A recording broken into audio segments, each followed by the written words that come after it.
Okay, where's Lali? You want to call her?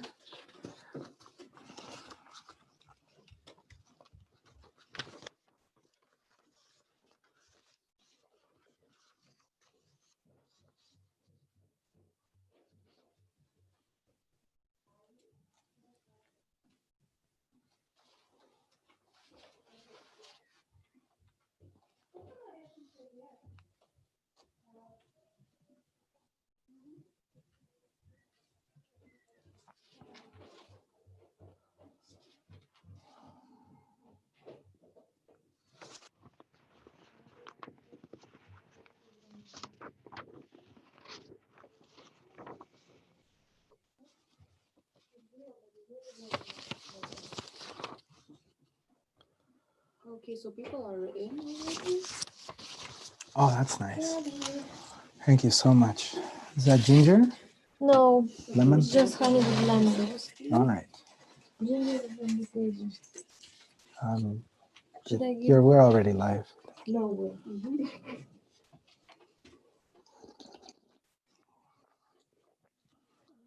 You can say hello or something.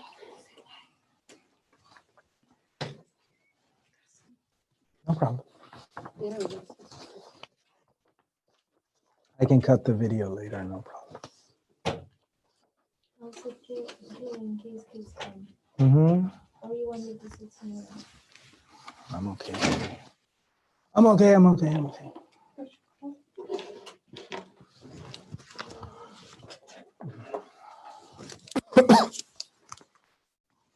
So I can start? yeah, but people are waiting. I'm just finishing up. You can ask them to chat if they're seeing, if they're hearing you. So hello and welcome. So if you're hearing everything fine, raise your hand and say "I," and type on the comments and let me know if everything is okay, if you can hear me okay, and welcome. So we're gonna add let's add a bit of sparkle.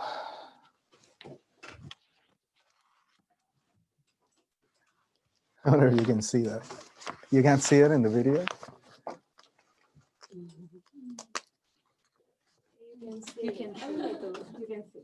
Look, everything is okay. I'm gonna It's a little see. sparkle. Okay. So people are online, yeah? Yeah, the sound is good.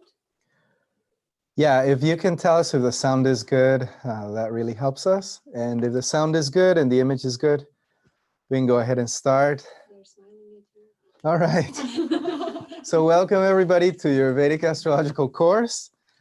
I always start by taking a moment. Every time we learn something, it's always proper to take a moment to say grace and put ourselves in the lap of the divine and thank all our guardians and all our teachers that today we can be here and that we're sharing a moment together, that everything in life came together so that we can be here and share this moment of wisdom. So please take a moment to say your prayers. Now, since it's Vedic astrology, Vedic is intimately connected with the divine. So it's very important for us to take a moment to acknowledge that it's not from us that the knowledge emanates, but through us. So it ultimately, we didn't invent the knowledge or the universe. It was set in motion for us to be able to be here. We're only trying to understand it. So in whatever way you pray, take a minute to do so.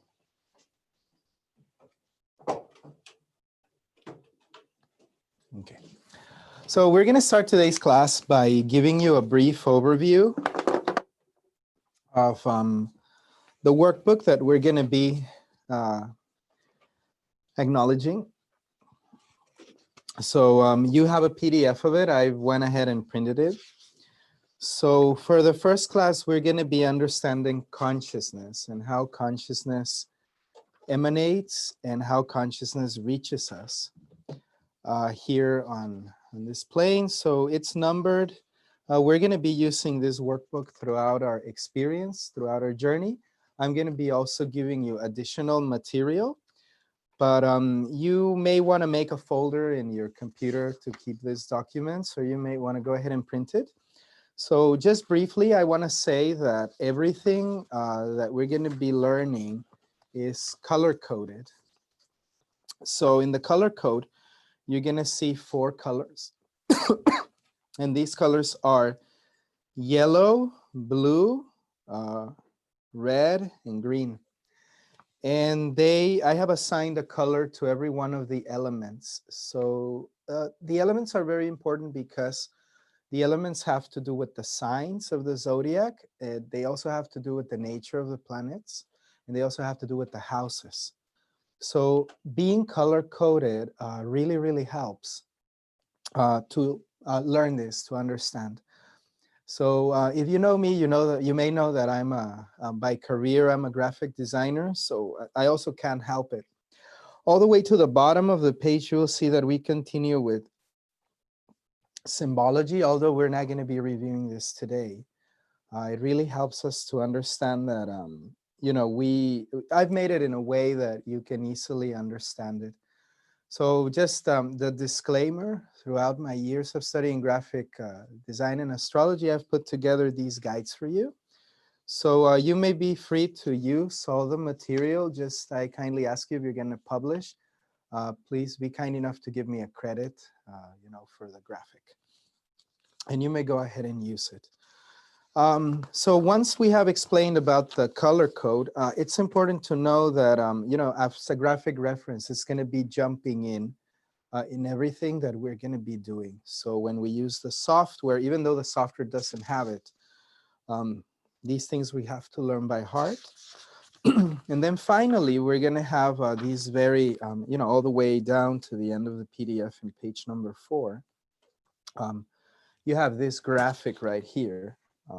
That is actually quite a complete graphic of the way the matrix works, of the way that, this computer reality works, and how it translates into the language of signs and symbols according to Vedic astrology, planets, constellations, and what we call the gunas, or the modes of material nature. So we're going to be reviewing all of that.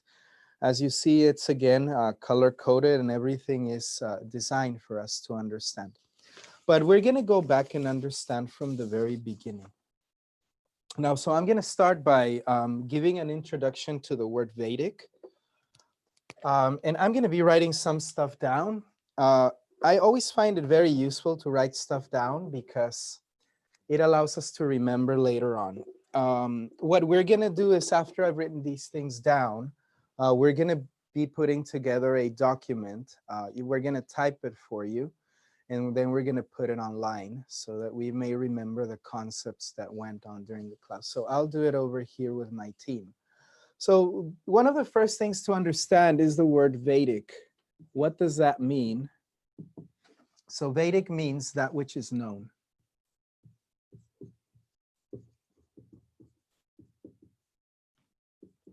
So it's a compendium of knowledge. Now, Vedic sciences and Vedic wisdom is holistic.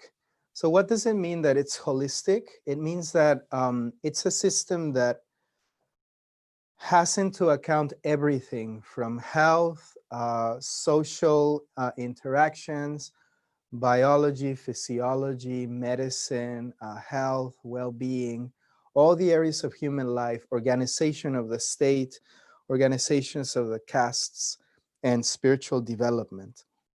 So it's not like in the West where we have a division between, what would be state and religion or spirituality. In the Vedic system, everything works as a whole. So whenever you approach Vedic reality, it's not that you can just take one part, because Vedic is a holistic system. So it's very important to understand this. When we are going to speak about Vedic wisdom, just remember that spirituality is never going to be separated from, the practical aspects of life. It's always intertwined together. It always goes together, hand in hand. So in this holistic system, we know that there are 4 Vedas. And there's Angas, and Upangas, which basically means that apart from the four Vedas, we have the limbs of the Vedas. So we have the main body or the main compendium that is the four Vedas. From here to the modern day, so we have the Samaveda, the Rig Veda, the Yajur Veda. They're the four Vedas. And then from the four Vedas, we have a compendium of that. The essence of the Vedas is what you would know as the Srimad Bhagavatam or the Bhagavad Purana.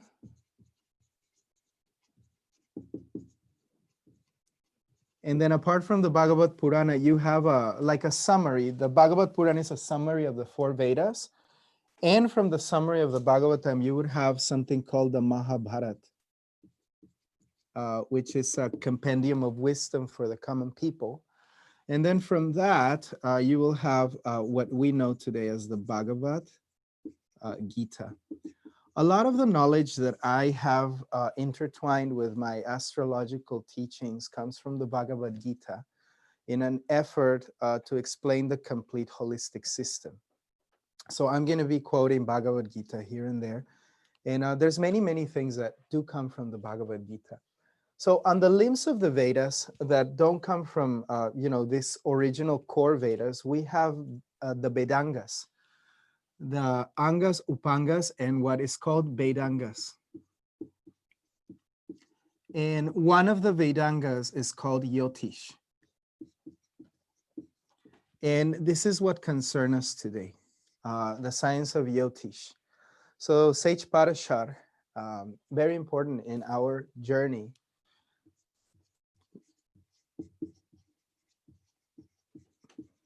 He wrote a compendium called the Brihad Parashar Hora Shastra. So this course is going to be mostly based on the Brihad Parashar Hora Shastra. And this we can find online. So in the description, I will write exactly, I'll type it so that you can know. But for now, you can, if you want to know a little more, you can know that, the basis of everything we're going to be studying is Sage Parashar. So what does Yotish mean? It's important for us to know the meaning of the word Yotish. And Yotish means the science of light.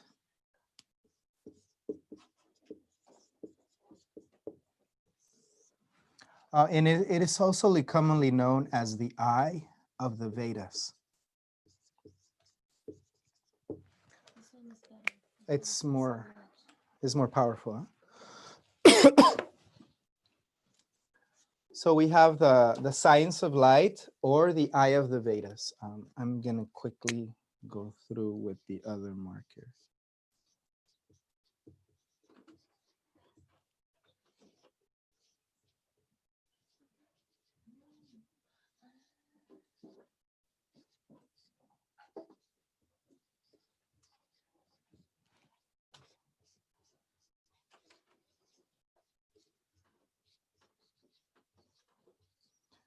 So what you will commonly see throughout the course, and if you've studied something about the way that the ancient Hindu civilization taught their processes, the Sanatana Dharma, is that everything is highly symbolic. So for every piece of knowledge we're going to be getting, we're going to get a reference that is that even the common man could understand. So when we speak about the eye, we're speaking about the capacity to see. So most of the times you'll see that the Vedas refer to the different scriptures as one part of the body. So here with Yotish, what we're doing is, we get the insight. We get the power of the sight to see what is not commonly available to normal human beings. So it's Yotish is a compendium. It's a symbolic language made of archetypes. And, it's trying to give name to the energies of the flow of consciousness. So that's what astrology means. Basically, when you get an astrological chart, what you're doing is you have a map of the software of the personality. You have a map of their inner world, of the astral plane, of the karmic incarnation that the person is experiencing. So just as you may have a computer and, if you have a Mac computer or, like an HP computer, it's going to be different because the HP runs Windows and the Mac computer will run Mac OS. So that is the subtle world in the computer. It's not the hardware. It's not the keys and the screen. It's what is inside of it. So that is the programming. And the programming is what we're going to see in astrology. Now, about the hardware, there's a Vedanga called Ayurveda. So that is also important to remember. Ayurveda. So Ayurveda is how to heal naturally, how to balance the body naturally. Traditionally in India, one is not practiced without the other. So, your doctor will usually be a very good astrologer, and he will also usually be a spiritual guide, in like small villages. There's a person that does that. So the astrologer, the doctor, and the guru may be the same person because he's interested in studying. Or there could be several people that do the same job. Now, since in our day and age, everything is modernized and we do things in a different way, you will see that people specialize more in different areas. But as a whole, originally, the Vedas are meant to work as a holistic system. So if this is clear, we may move ahead. Up to this point, does anybody have any question? And we will address it. Yes, thanks. All right, good. Okay, we can go forward. So if it's okay, I'm going to go ahead and erase.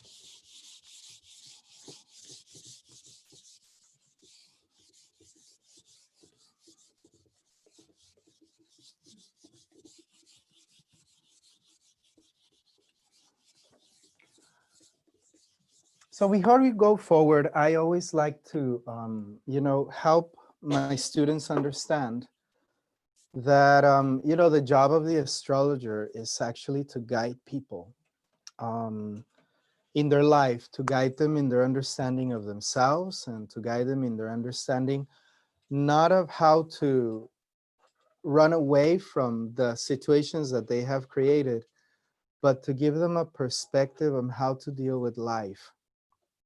It's very important to understand this.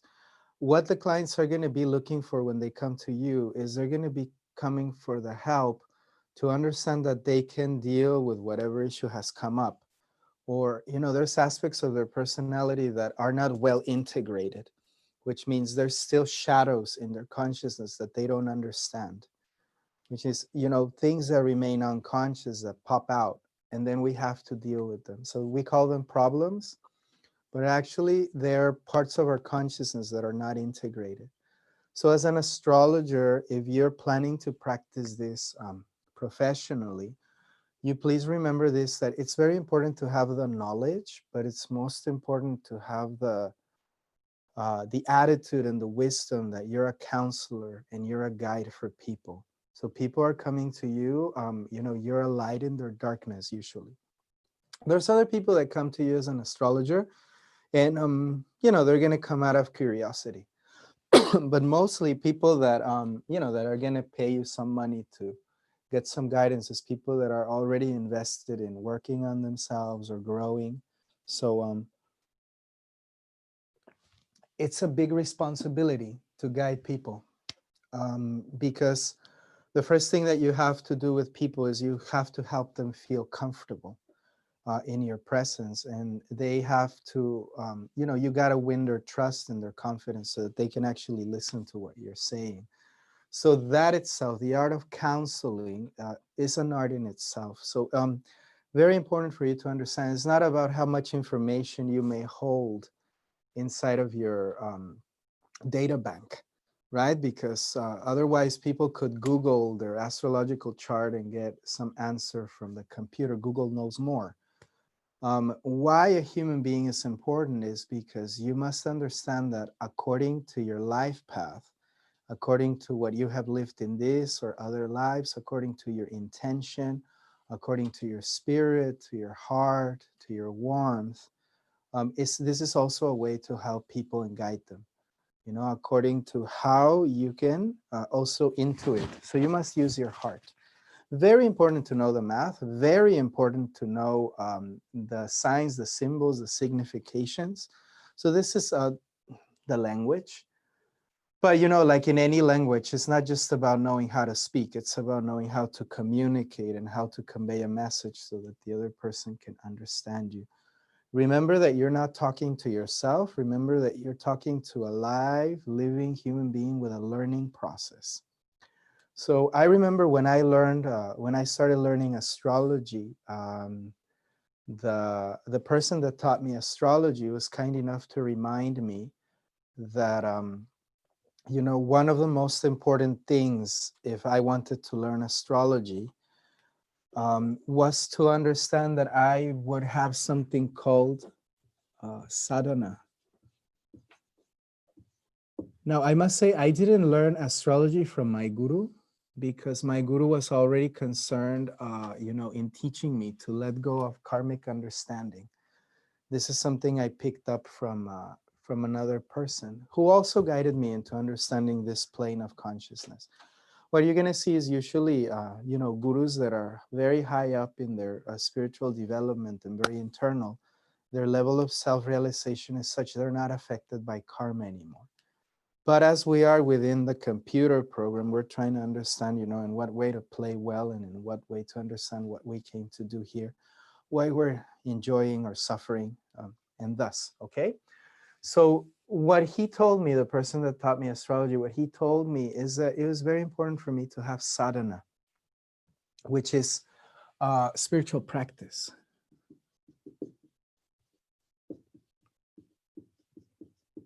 What you will see is that without spiritual practice, it's going to be very hard to penetrate the Vedas. And it's also going to be very hard to help anybody understand anything. The Vedic system is not about understanding the particularities of what's outside. It's about starting from the center and understanding the center. So what the Vedas tell us is that first we must understand the absolute and the divinity, the presence of God within each and every one of us. And it calls us to understand that from the beginning, we are having three qualities as souls. That is Sat, Chit, and Ananda. So what Sat, Chit, Ananda mean is that our soul, these are things that we're trying to realize. So if you're going to try to be a guide for other people, you know, the basic understanding of who we are in reality eternally has to be there.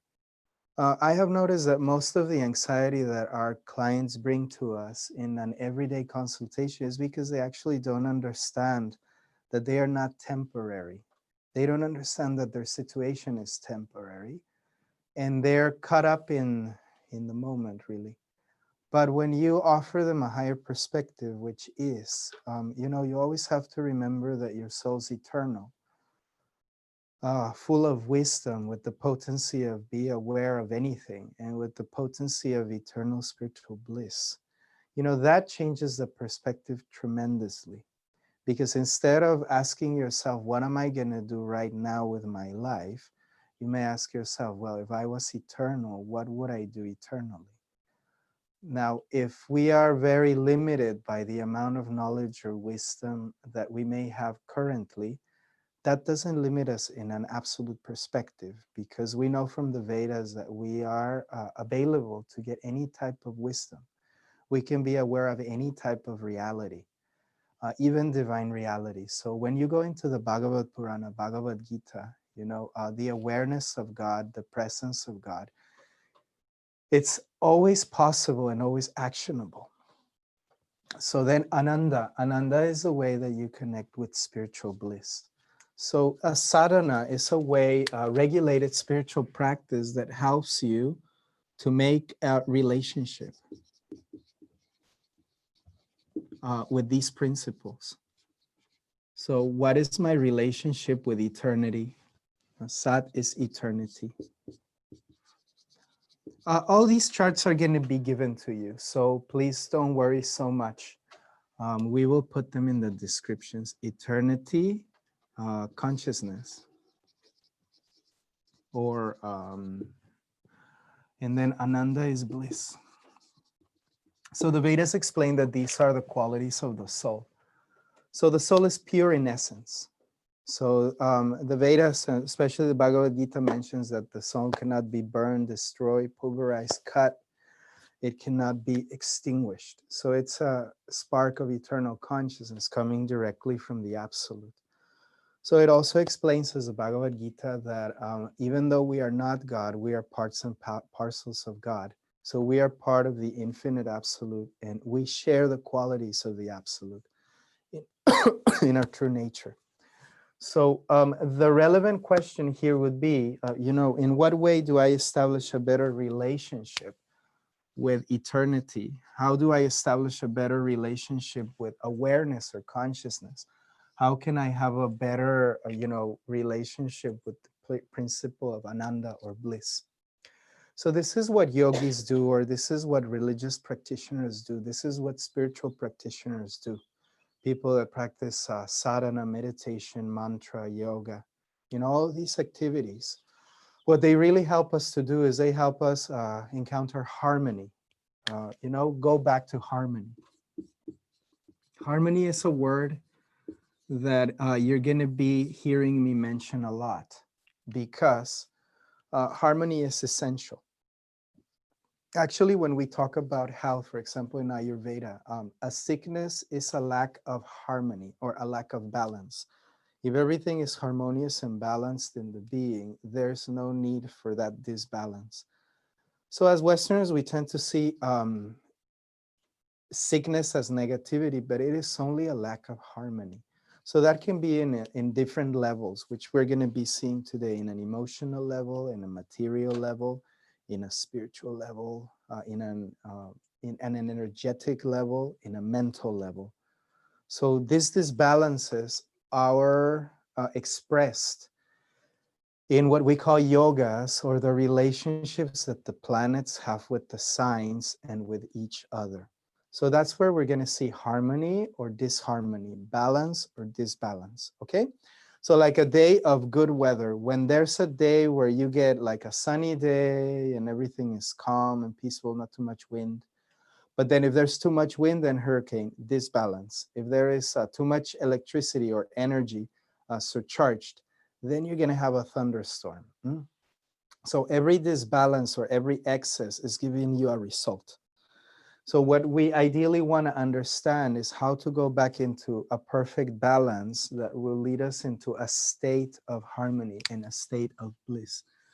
So you will also be listening that I continuously use the word state. A state of mind or a state of consciousness. It's important to understand that this is what we are trying to achieve. We're trying to achieve a state that ideally is harmonious with the absolute. So the absolute is always in harmony. But as individual souls with free will, what can happen is out of naivety or out of choice, we get attracted to tastes that are sometimes painful or sometimes not harmonious, and we fall into those. And then what happens is we start affecting others. So we create states of pain for others. So ideally what we want to do is we want to figure out how to balance that and how to reach a positive state instead of a negative state, a bright state instead of a dark state, for example, right?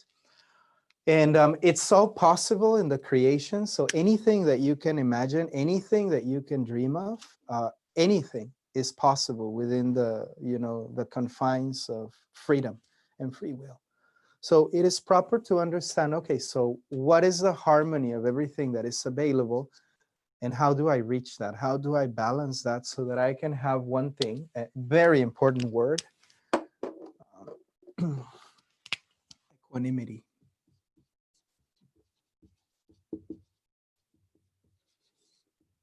Many other people say acceptance. I like the word equanimity.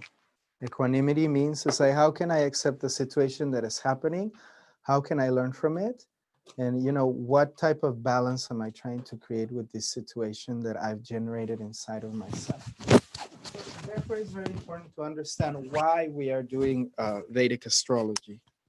Let me just put my Microphone. Microphone here. Okay. So before we start, take a moment to reflect after the class. Why am I here? Why do I want to study? So try to understand that astrology is not about knowledge. It's more about wisdom. And that this wisdom is not going to come without sadhana. If we are not trying to connect with the absolute principle of harmony, how can we harmonize others? It's impossible. So we are not about ourselves, we're about the absolute. So this is Vedic wisdom. To know the absolute, to know God, to know what is at the center of consciousness, of harmonic, loving consciousness. So for this, there's many ways that people do it. Some people do it in a Christian way, following the Christian path, the teachings of Jesus.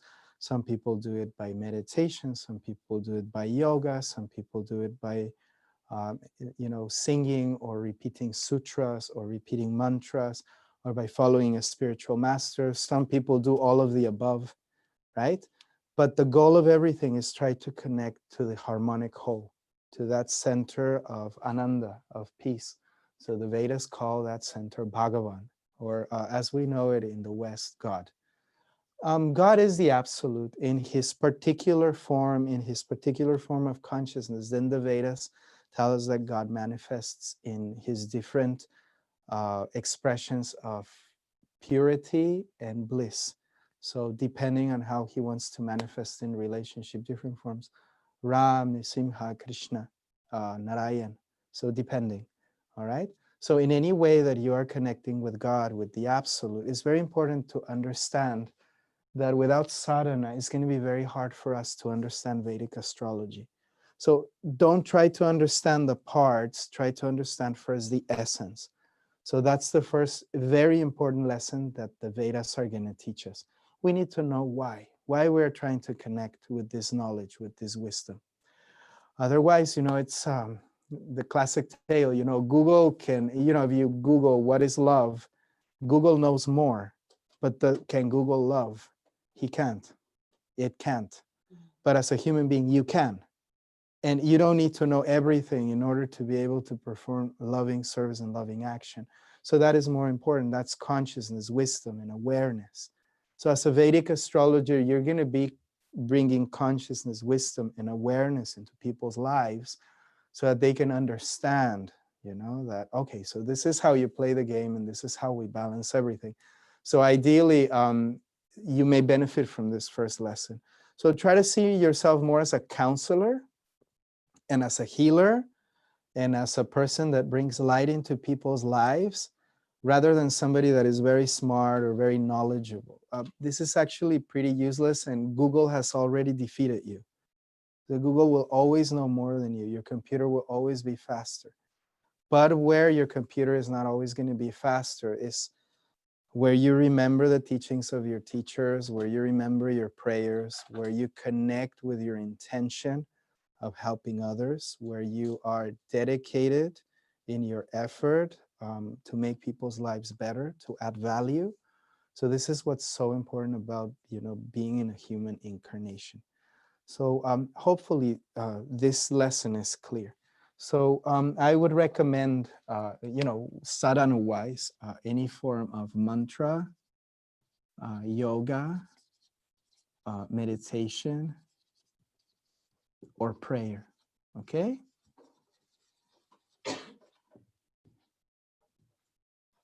So in whatever way you want to do it, it's okay. Many people do it through vidya or through knowledge. So this is called Gyan Yoga. So it's like the people that dedicate themselves to study a lot. It's okay. But again, it's not about how much you know, it's what you're going to do with it. So your intention is very important. Okay, so I'm going to go ahead and erase this part of the journey. And as a homework number 1, please tell us in the group, why you are here studying this Vedic wisdom. Why are you here? It has to be clear for you. If you want to share, if you don't want to share, it's okay. But it's good that we share, because then we start the conversation and then the group will be very lively. We can learn from each other. You can tell us a little bit about your background. Who are you? What have you done before? I usually get a lot of yogis that want to learn, devotees, psychologists, managers, HR managers, teachers, school teachers, doctors. Hmm? Yeah, in the Facebook group. Please tell us, why are you here? And if you practice any form of sadhana or spiritual practice, okay? This will make you an excellent astrologer. If you practice sadhana every day, it will make you an excellent astrologer. If you don't, you'll miss the essence. So I hope that lesson is clear. All right. So let's go ahead and go forward to the next part of the lesson. I think we're going to cut in half at the 1 hour mark and let everybody have a little 10-minute break. We might go forward.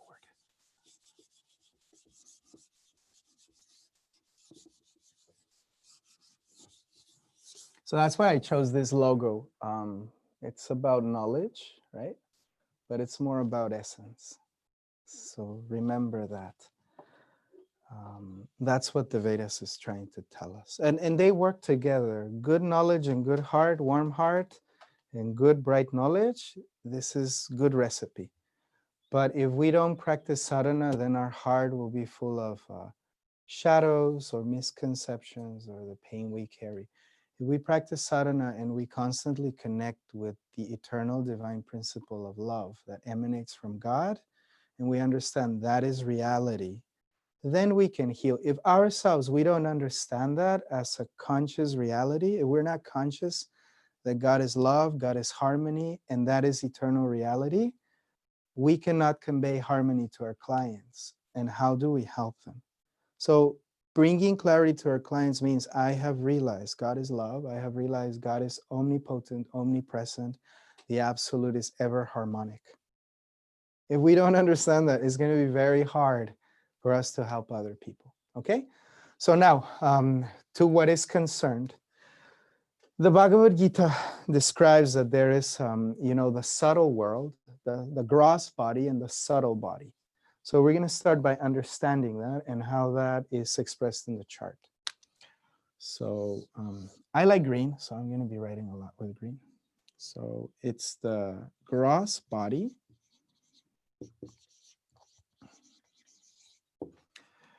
And then you're going to have the subtle body. And then you're going to have the Atma, or the soul. So it's going to be 9 levels up. So we're going to start with the Atma or soul. We have described the Atma or soul as Satchit Ananda. If you want to understand this, I recommend read chapter 2 of the Bhagavad Gita, which I can share in the group as well. We can share a free PDF of the Bhagavad Gita. So if you read chapter 2, you'll be able to understand how the subtle and gross body manifests. So, and how the soul is Satchitananda, okay? Part and parcel of God. Again, it is Vedic wisdom. So I don't want to get like religious or, contribute anybody's religious upbringing. It's all good. I'm just speaking from the point of view of what I have learned and what the Vedas teach, because it's a course on Vedic astrology. So we cannot overlook it. All right. So we have the gross body, and the gross body manifests all the way down in level, let's say level 9, or how do we name it? From top to bottom or from bottom to top? Let me see. Let's go without numbers. So you have the most gross element, which is the earth. And the earth basically means everything that manifests already, everything that has a shape and a form. Like your body, it has a shape and a form. You can see it in your body. Like most of the people that come to see me here in Lithuania, everybody has blue eyes, white skin, like that. I don't. People in Lithuania have a thin nose, very different genetic configuration. Myself, I'm very different. So my hardware is very different. Your hardware is made of bline. My hardware is made of tacos. So it's going to be a very different result, but it manifests in your consciousness, okay? So the earth is the most gross, and it's in the level of body. So it's physical well-being. And we're going to be learning what this means when we enter signs and symbols, you know, the zodiac signs. So for earth, for example, we have Taurus, Virgo, and Capricorn. So they're earth signs. Then less subtle than the earth, less gross, more subtle than the earth, and less gross than the earth. We're going to have water. And water element represents emotion. It represents all our emotions. So it's our emotional world. So it's emotional well-being.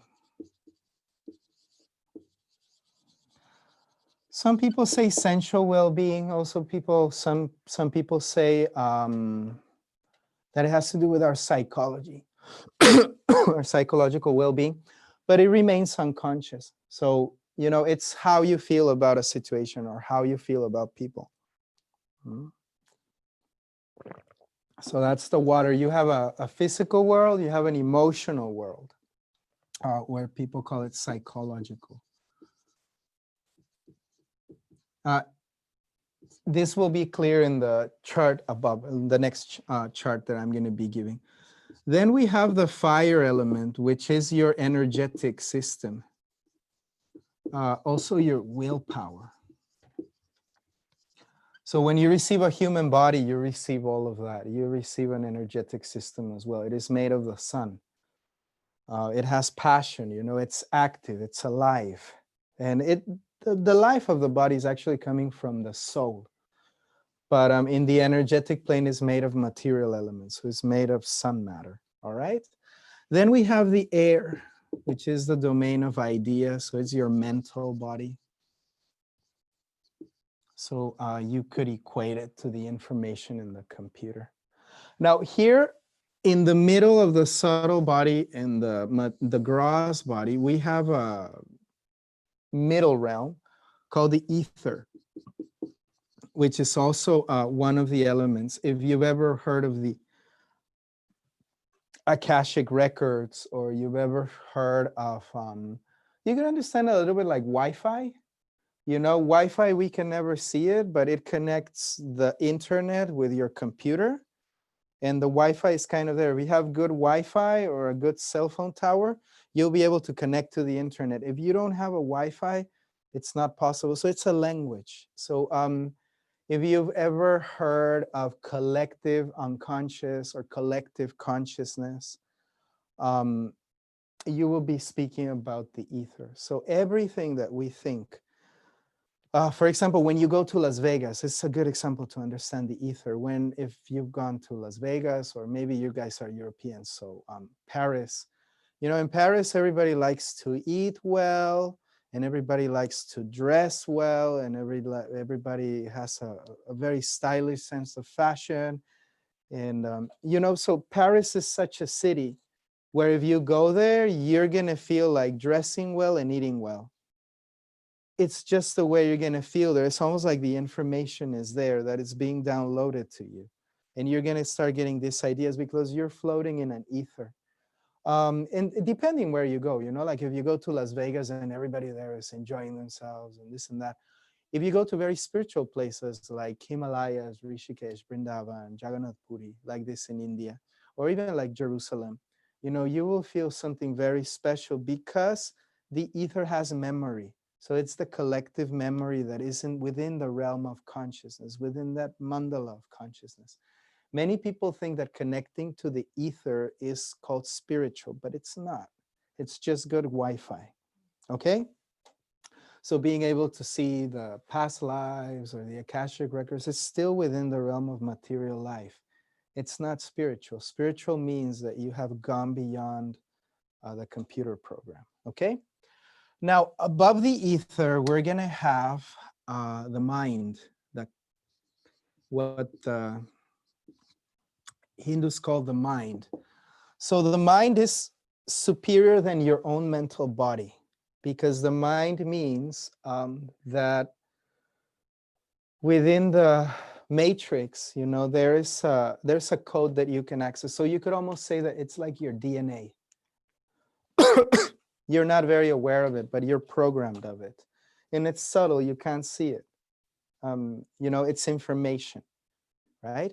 So this is your astral plane. Your subtle body is your astral plane. How can you understand it? If you go to any website, right? What you're gonna see in the website, for example, Facebook, you're gonna come and you're gonna see photographs, you're gonna see your friends, you're gonna see their comments, and you're gonna see stickers and emojis. But if you were a programmer and you went on the back end of that website, what you would see is that your emoji actually looks like a bunch of zeros and ones, you know, in a certain sequence or pattern. So that's your subtle world. Your subtle world is the way that you have programmed your consciousness to access reality or to interact with reality. So that's your astral plane. And this is what we can see in astrology. Now, since it's such a vast astral plane, because remember, we're speaking about the universe and everything is possible, that's why we have symbology, because it's easier to understand the realms of consciousness by signs and symbols. So that's why Aries, Taurus, Gemini, Cancer, that's why all those regions exist. And they're very, very different from each other. So what are the constellations? The constellations are basically the realms of consciousness. What you can program yourself with. I usually like to tell people they're like templates. Like these days, you know, if you want to make a website, you can go to squarespace.com and they have pre-designed templates that you can use. For example, if you have a restaurant, you use template number 1, or if you have like a gallery, you'll use template number 2. If you have a, you know, maybe if you're a dentist, then it's going to be a different template. So the constellations are templates. They're archetypal templates where certain harmonies exist. For example, if you want to experience a lot of motherly love and affection, then that would be Cancer. If you're very concerned about intelligence and information and communication, that would be Gemini. If you're very concerned about health and balance, that would be Virgo. If you're very concerned about politics and diplomacy and fairness and aesthetics, that would be Libra, right? If you're very concerned with creativity and expression, that would be Leo. So there are templates, and those templates exist energetically, and we can access them. So also like kids, you know, not all kids play the same video games. So it's very different to play a basketball video game than to play Minecraft, which is like a constructive, creative video game. So I think Minecraft is more a video game of fire and earth, for example. It's constructive, it's even in squares and blocks. While a sports game is going to be dynamic, it's about interaction. So this is the astral plane, and that's what we're going to be seeing in astrology. So we have the mind. Above the mind, we have the intelligence. Now, intelligence.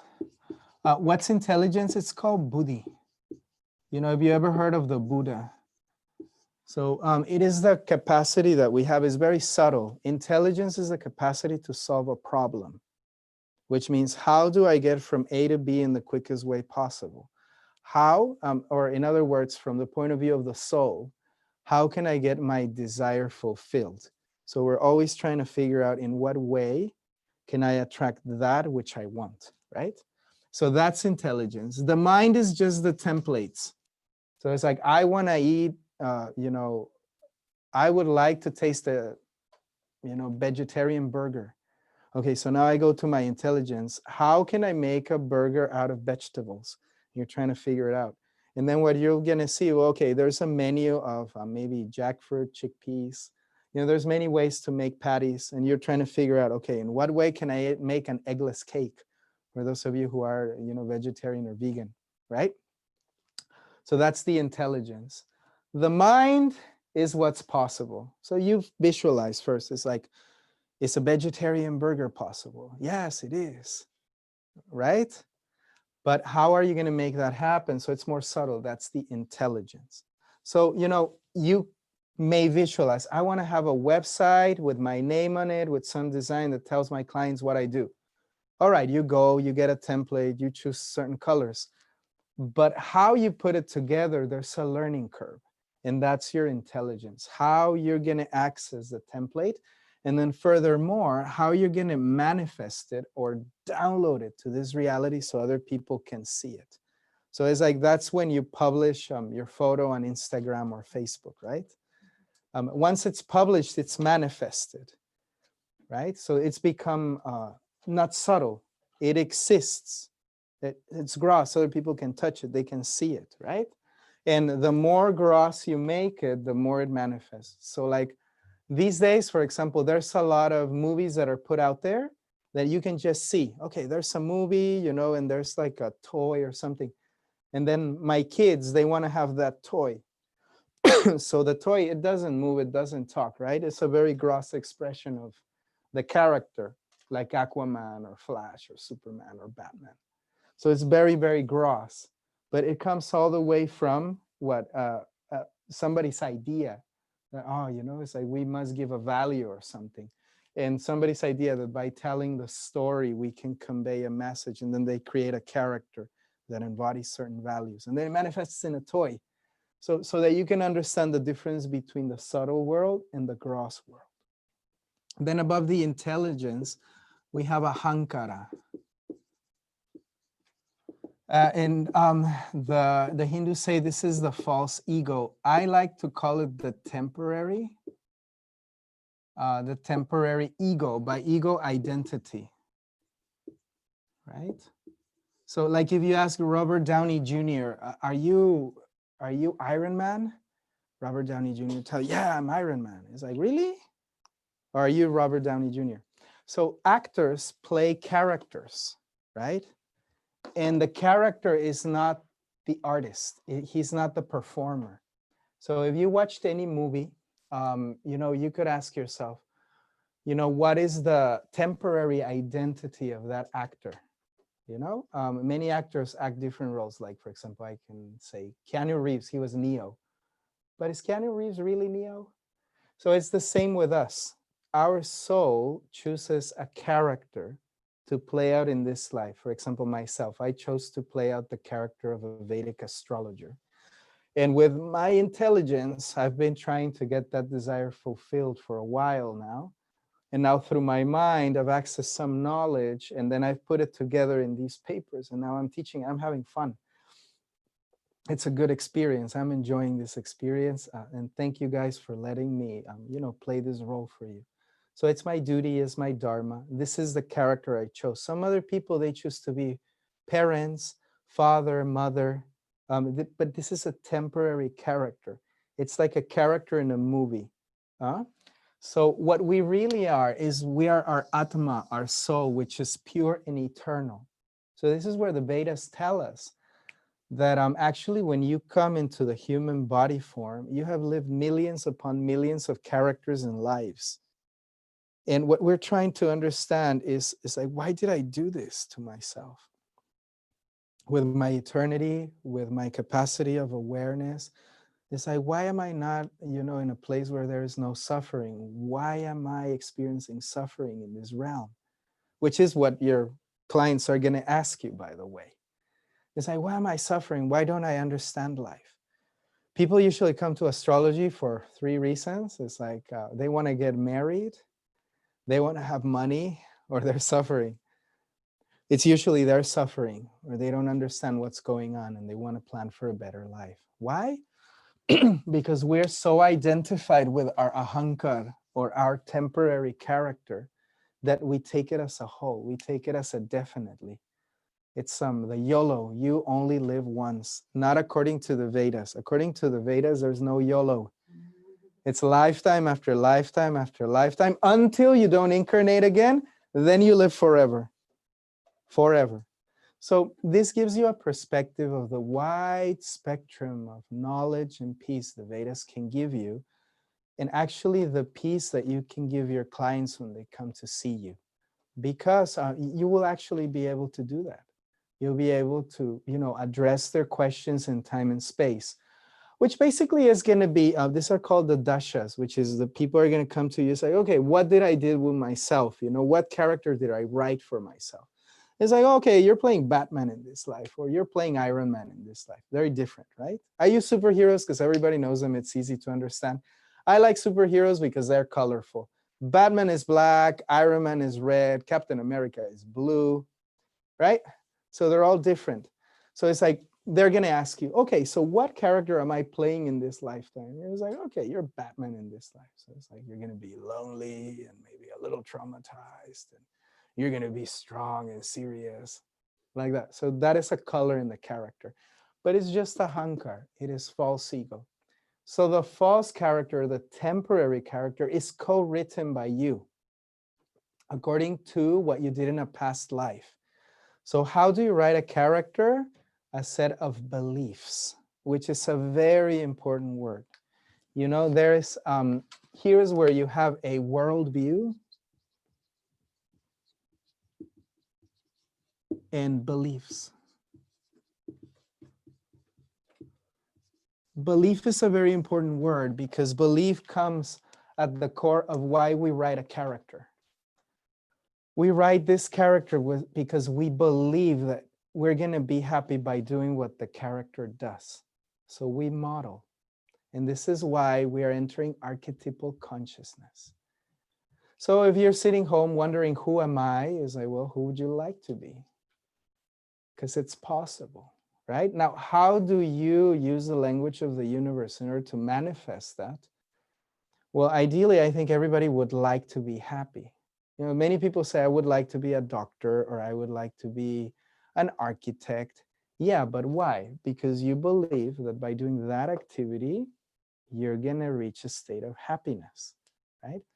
So if you're doing what you're doing, this I got from, I remember the first spiritual book I read that was not Christian when I was growing up was a little tiny book that I managed to get my hands on. And it was a book by the Dalai Lama of Tibet. And he was explaining that everybody, the moment that we understand that everybody is doing what they're doing because they believe that by doing that, they're going to become happy, compassion comes in your heart. Because you are also doing what you're doing because you believe it's going to make you happy, even if it's a different thing than what the other is doing. You do what you do because you believe it'll make you happy or it'll relieve you from suffering. And then according to those beliefs, you create a worldview that, oh, the world is like this. So like if you would ask Batman, hey, Batman, so what is the world? Oh, the world is a place that is dark and, you know, there's bad people out there and somebody's got to keep the justice. And I like to be alone. But if you would like ask Iron Man, hey, Iron Man, you know, what is life all about? Iron Man would tell you, well, you know, you can solve stuff with technology and intelligence. You know, his approach would be, and you need money and power. You know, it would be a very different approach. And they would have different ways of solving perhaps the same problems, okay? So it's important to understand that the astrological chart can only give you a hint of the temporary character that the person is playing in this life. If you want to see the soul, you're going to have to go see somebody that is beyond the clutches of illusion or the clutches of the false ego. So you have to see a director. The director knows the characters and can teach you how to play them and can also remind you that you're not that character. So those people are called gurus or self-realized souls. The guru can teach you and he can enlighten you because he's not trapped by believing he's a temporary character. So one of the first things that you need to do whenever anybody comes to see you, you may get very overwhelmed, you know, because you're going to see is like, whoa, this character is about to suffer. And there's nothing you can do about it. I mean, there's a little you can do, you know, being a Vedic astrologer, there's yagyas or fire sacrifices, gemstones, wearing rudrakshas or giving certain mantras that people can chant, right? Giving charity, you know, all these can alleviate or balance. More than alleviate, I would say balance the bad karma that people have created. But the person still needs to choose to trust you and, you know, do the remedies. So sometimes you can't do anything about it. And you're looking that, oh my God, that person is really about to suffer. You know, like sometimes I get clients that are, you know, they have cancer or, you know, people that are about to go through a very difficult period of their life, lose their business, fall into sickness. And it can be very overwhelming for the astrologer, especially if you do it like me every day of your life, 2, 3, 4 clients. you're usually faced with other people's karma creation and suffering. But what I try to remind myself is that it's just a temporary character, and I try to understand why the person is doing that to themselves and why they believe that for some reason that is going to complete them. And then I help them to go on that process.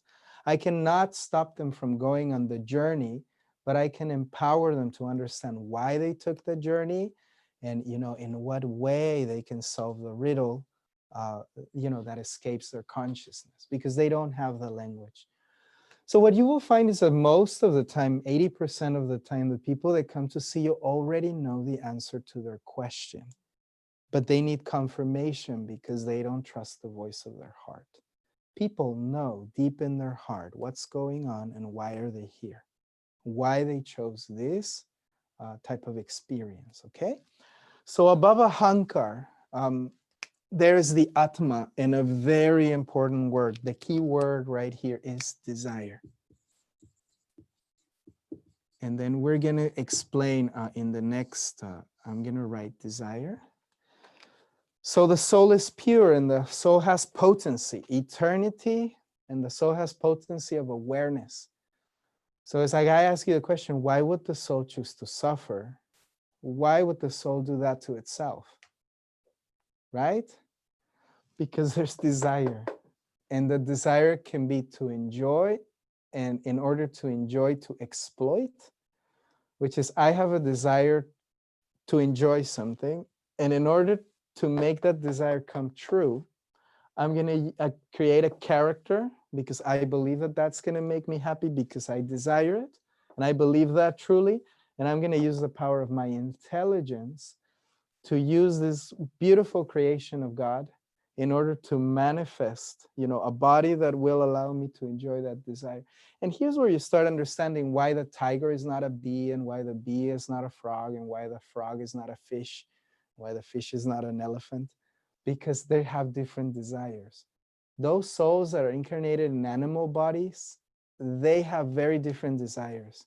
For example, eagles, that's a soul that desires to fly high above others, perhaps be very peaceful, have the capacity to look very far away. But for example, if you take the example of a snake, for example, or of a wasp or an insect like a scorpion, you will see that it's very different consciousness, right? If you think of a scorpion and an eagle, very different. Why? Desire is different. Since the desire is different, the belief is different. Since the belief is different, the intelligence is different. Since the intelligence is different, the mind is different. To have the mind of an eagle is very different than to have the mind of a scorpion or a worm. Understand? And then furthermore, the body is going to be different. In human beings, we cannot see it as clearly because we think, we all have arms, we all speak, we have ears, eyes, organs, whatever. So you don't see the difference so much. But as a Vedic astrologer, what you will be able to see is through the symbolic system of the Vedas, you'll be able to see how everybody's actually running different programs inside of themselves. So some people are running monkey, some people are running tiger, some people are running elephant OS, some people are running human OS, some people are running demon OS, some people are running Deva OS, some people are running, So different programs, and the body corresponds actually to those programs. But you have to go all the way to the core desire. So if at some point, please remember this, at some point you're puzzled by the reading that by the person you have in front of you, and you're reading them, and your puzzle is like, why did that happen? Just go back and ask yourself the question, what is that person's desire? If the desire does not match the belief, then you're going to have a disintegration or a dissociation in the personality. And then what you have to do is you have to ask yourself the question, what does the person believe to be happiness? Because it may be that their desire and their beliefs are completely off. For example, a person may desire to be happy, but may believe that they cannot be happy. So you have to start from there. The signs and the symbols are going to tell you a language to figure that out. But the problem is going to be in worldview and belief. I believe that I am not enough. I believe that I will not be happy. I believe that I will not get what I want. I believe that I am not who I want to be. So those are the signs of somebody that's not going to want to live life. You'll find those clients to be depressed. But if the belief is in alignment with the desire, you will see that the person believes that they can have what they are here to have, and they believe that they deserve it, and they believe that they're enough. Like Kenny Reeves has to believe a little bit that he's Neo, and Robert Downey Jr. has to believe a little bit that he's Iron Man, because otherwise we wouldn't be pleased with their performance. So they have to believe. It's like there's something inside of them that wants to be that character. That's why they play it well, and that's why they're successful, because they believe in the character, really. So how do we go to desire? Desire is a very tricky thing, and it's very important that we review it before we go into the language of astrology. So we're going to speak about desire. Make no mistake, the desire and the karma eventuate the incarnation. And I'm going to repeat that again. The desire and the karma of a person eventuate the incarnation. So they give you the type of body that you have. So we're going to speak about those two right now. We're going to be speaking about desire, belief, and karma.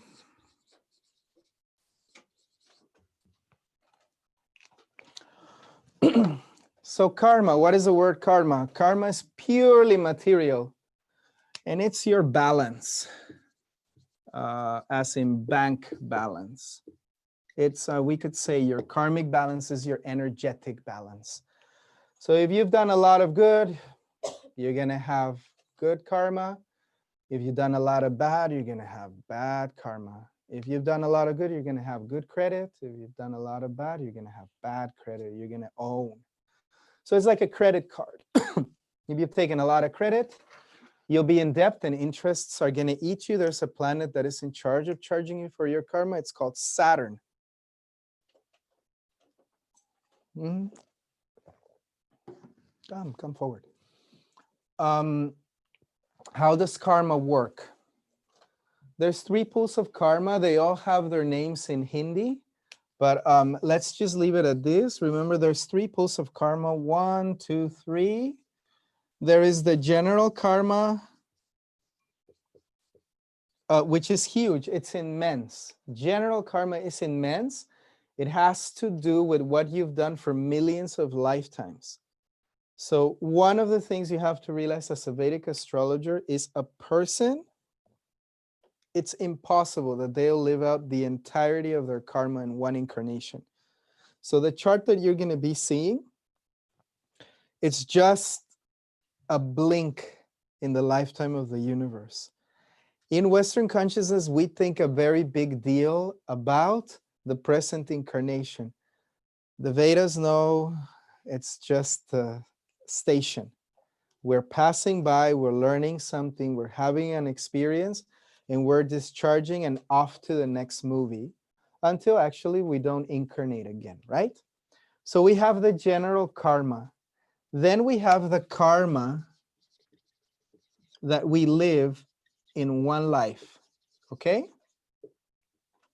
And then finally, we have the karma that we generate in the present that actually projects to the next incarnation.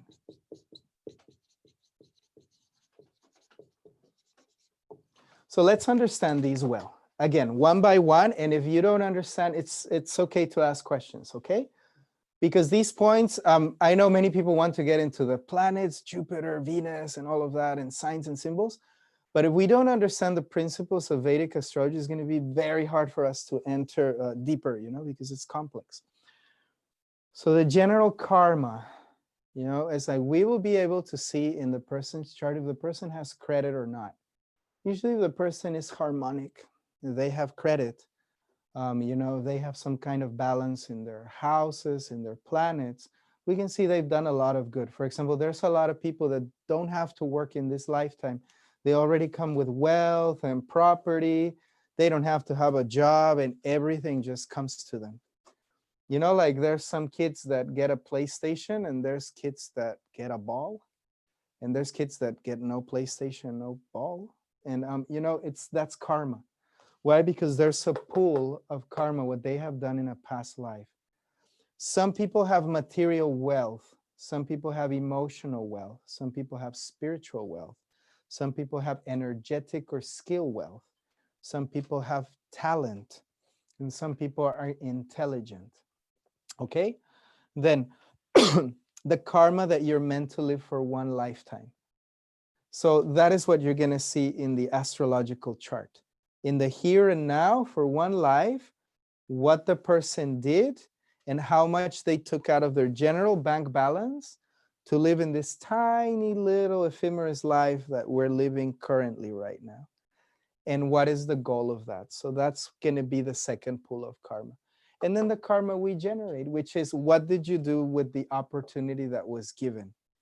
Good or bad, you're already here. What are you going to do about it? Where are you going in your next lifetime? Better to endeavor, because it's like snakes and ladders. I remember when I was a little kid, my auntie got me a game. It was about snakes and ladders. So there were ladders, and if you were good, you did a good deed, you went up in the ladder and you would advance to the goal of life. And then there were snakes, which is if you did something bad, then you will fall energetically. And like you would feel it, right? So what are you going to do with the present opportunity? You either advance or you either fall. Okay? So that's basically the game of life and what we're going to be doing. So your clients are going to come. Am I in a good period of my life? And you may see as like, well, to be honest, you're not in a good period of your life. Am I going to suffer? It's like, yeah. But not just that, because at every point, just because you're inquiring, you can understand. It's like, okay, I'm here in my life to advance. So I often get that in the ashram. Many people come to the ashram. We live in an ashram with my family. Actually, this is the ashram. Hi. This is, we're filming from the ashram. And many people come to the ashram, and I often see that some people are aware of why they are here, which is they came to advance. And some people are not very aware of what they came to do in the ashram, which is they're not aware that they're here to endeavor to get themselves out of whatever situation they're in, right? So, that's the difference between somebody that's conscious and somebody that is unconscious. And we'll see that in the next block. So very important question, it doesn't matter, if the person has good or bad karma, that you'll be able to assess from the chart. What matters is to generate the desire in the person to do whatever he can to get himself out of whatever situation they're in, and to encourage them to understand that, if they're alive and they're already in astrological reading, it means that they have an opportunity. Especially, if we're born in countries in Europe or in America, or, like you guys are from Europe, America, Norway, huh? India, Brazil. So, it's a mixed bag, right? But already people that are born in countries that are stable, it means you have good karma.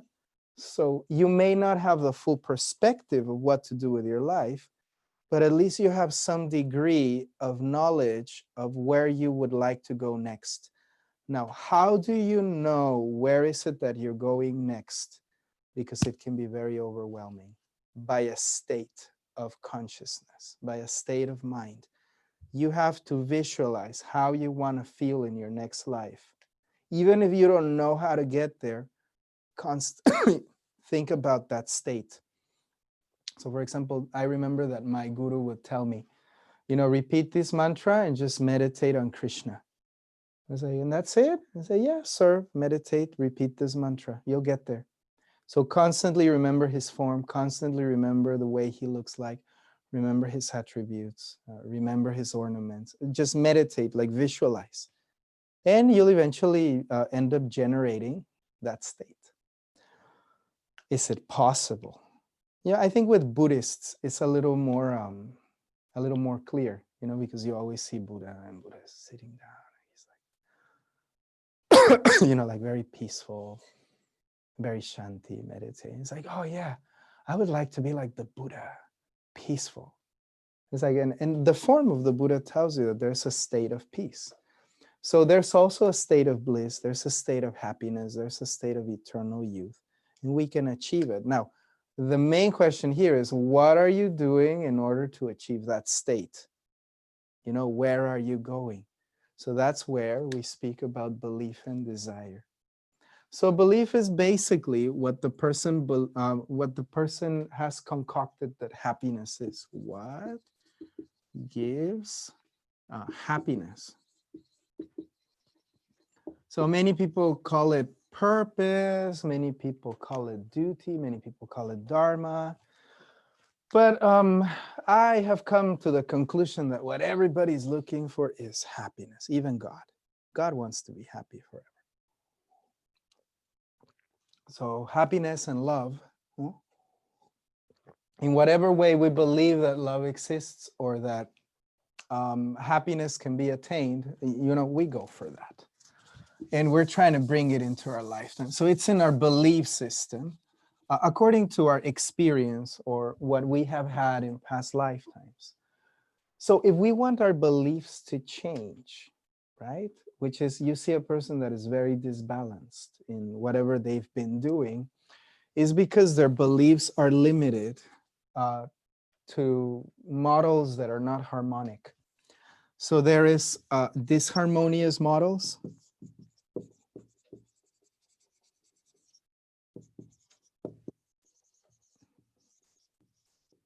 And then there's harmony in the models, harmonic models.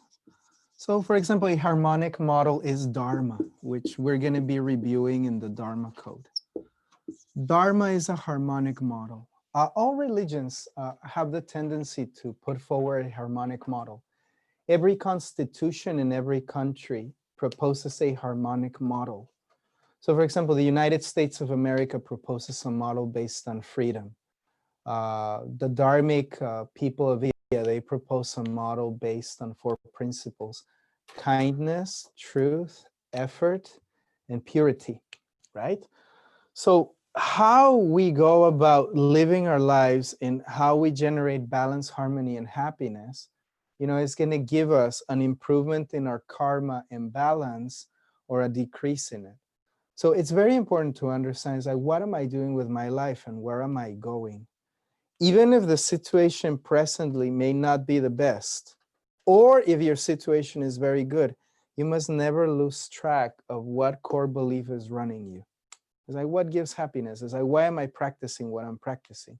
Well, you must believe that, you know, there's a pot of gold at the end of that rainbow, because otherwise you wouldn't be following the track to the end of the rainbow, right? And then ask yourself, it's like, do I really want that? And once you ask yourself, do I really want that? Does it exist or is it a fantasy? If it exists, there is some incarnation that has what you're looking for. For example, if you want to be a great basketball player, you will watch videos by Michael Jordan. He exists. If you want to be a great diplomat, maybe you will reference Michelle Obama or Barack Obama.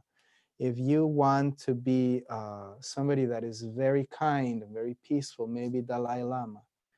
If you want to reach, you know, God, then you may follow Pope Francis or one of the great gurus of India, such as Srila Prabhupada. So depending, but the core thing that you have to look for is suggest the person that you have in front of you a model. Don't suggest them an idea, because ideas are abstract.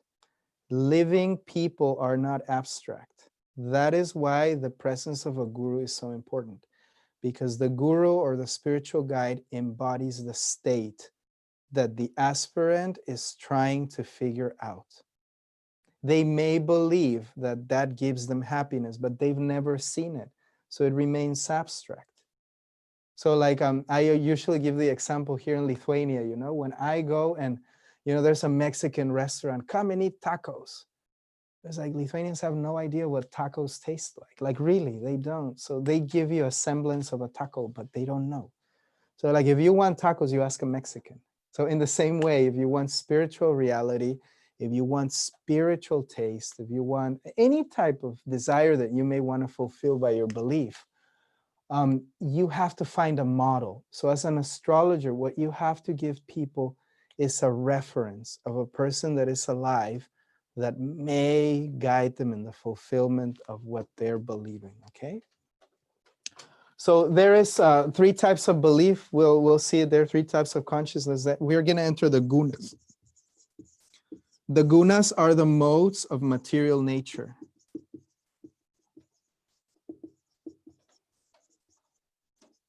Okay? It's very important to understand this. And then finally, we have desire. Wow, what a word. So what is the key to everything? You know, the switch to everything that happens in the universe? Well, the switch is that God gave freedom. Remember that we said that the soul is Satchidananda. Well, the soul is also free. And the soul has desire. So the Vedas explain it very easily. The desire may be selfish, or the desire may be loving. Selfish basically mean I am the center. And then, for whatever I want, I'll do whatever I need to do in order to get it. And love is I'm not the center, my beloved is the center, and the understanding that God is the center. So everything I do is in order to be in harmony with God's desire, which is absolutely harmonic.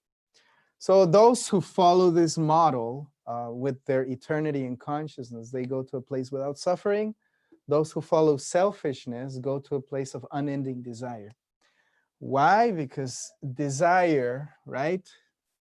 We may try to fulfill that desire, but find no fulfillment. So what we are looking for is fulfillment. And fulfillment is hard to get because as souls, only something that is eternal, full of knowledge and full of bliss can give us the experience of fulfillment, and that is God.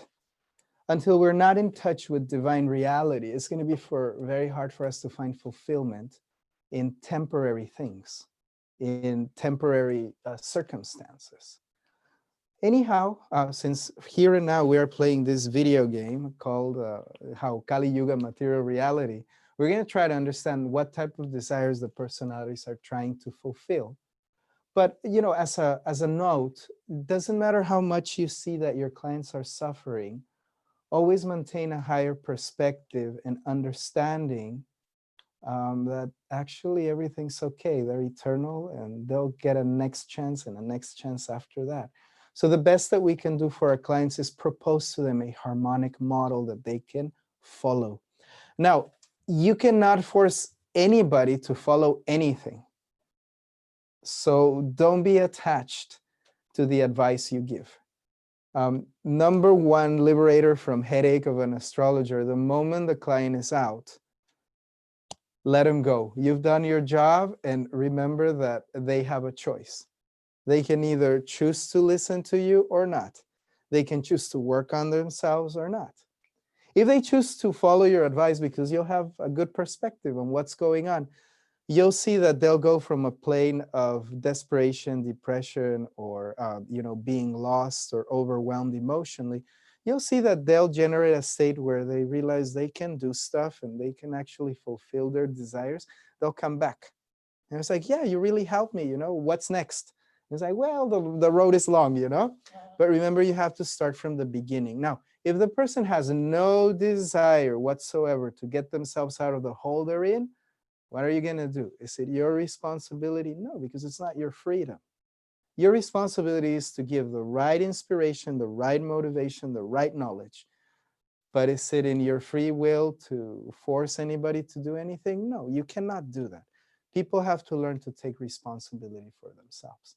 Now, sometimes you will have to use compassion, which means you'll understand the person is too weak to be on their feet. So, in those cases, what I recommend is always have the phone number of a psychologist, massage therapist, yoga teacher, priest, people that can help people for an extended period of time. because you only have an hour and a half with your clients. So you always have to see, if you cannot get the job done in an hour and a half, which usually is the case, you can get the job done at least until the next session. But if you can't, and you see that you don't have the capacity, be decent enough and loving enough to understand you cannot do that and send people to the psychologist for 6, 7, 8 sessions. Or, send people to rebirthing or Tai Chi. I often send people to karate when they're, a little bit shaky about their confidence.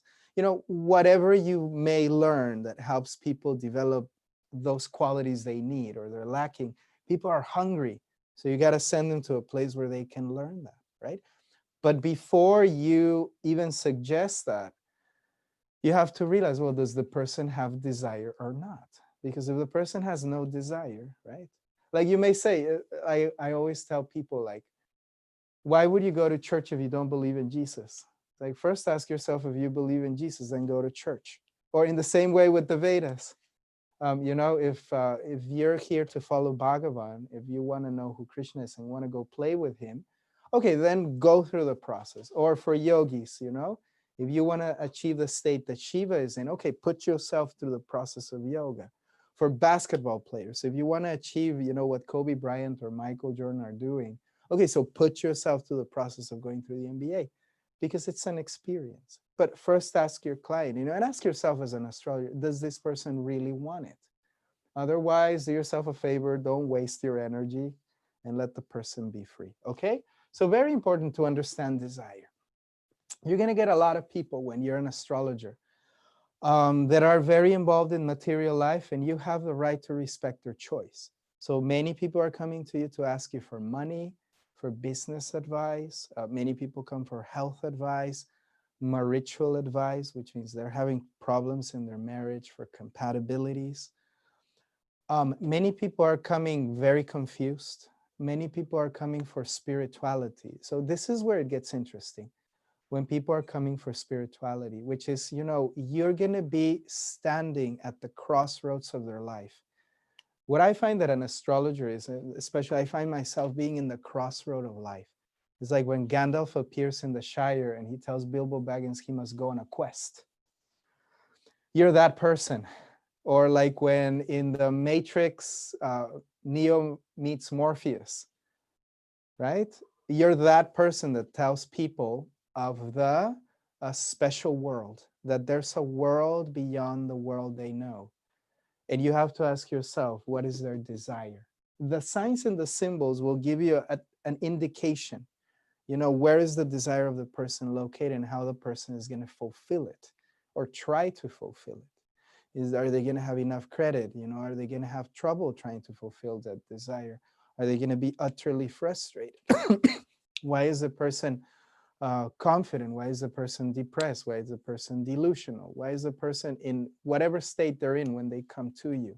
So that you'll be able to assess by the astrological chart. And we're going to learn how to do that in the beginning of this course. We're going to learn how to do that. So please remember these words: karma, belief, desire. These are things that nobody teaches you in the astrological books, but I find them to be like super fundamental. Because really, when you're out there and you're consulting clients, you're a counselor and a coach. People come to you to help them figure out what to do next.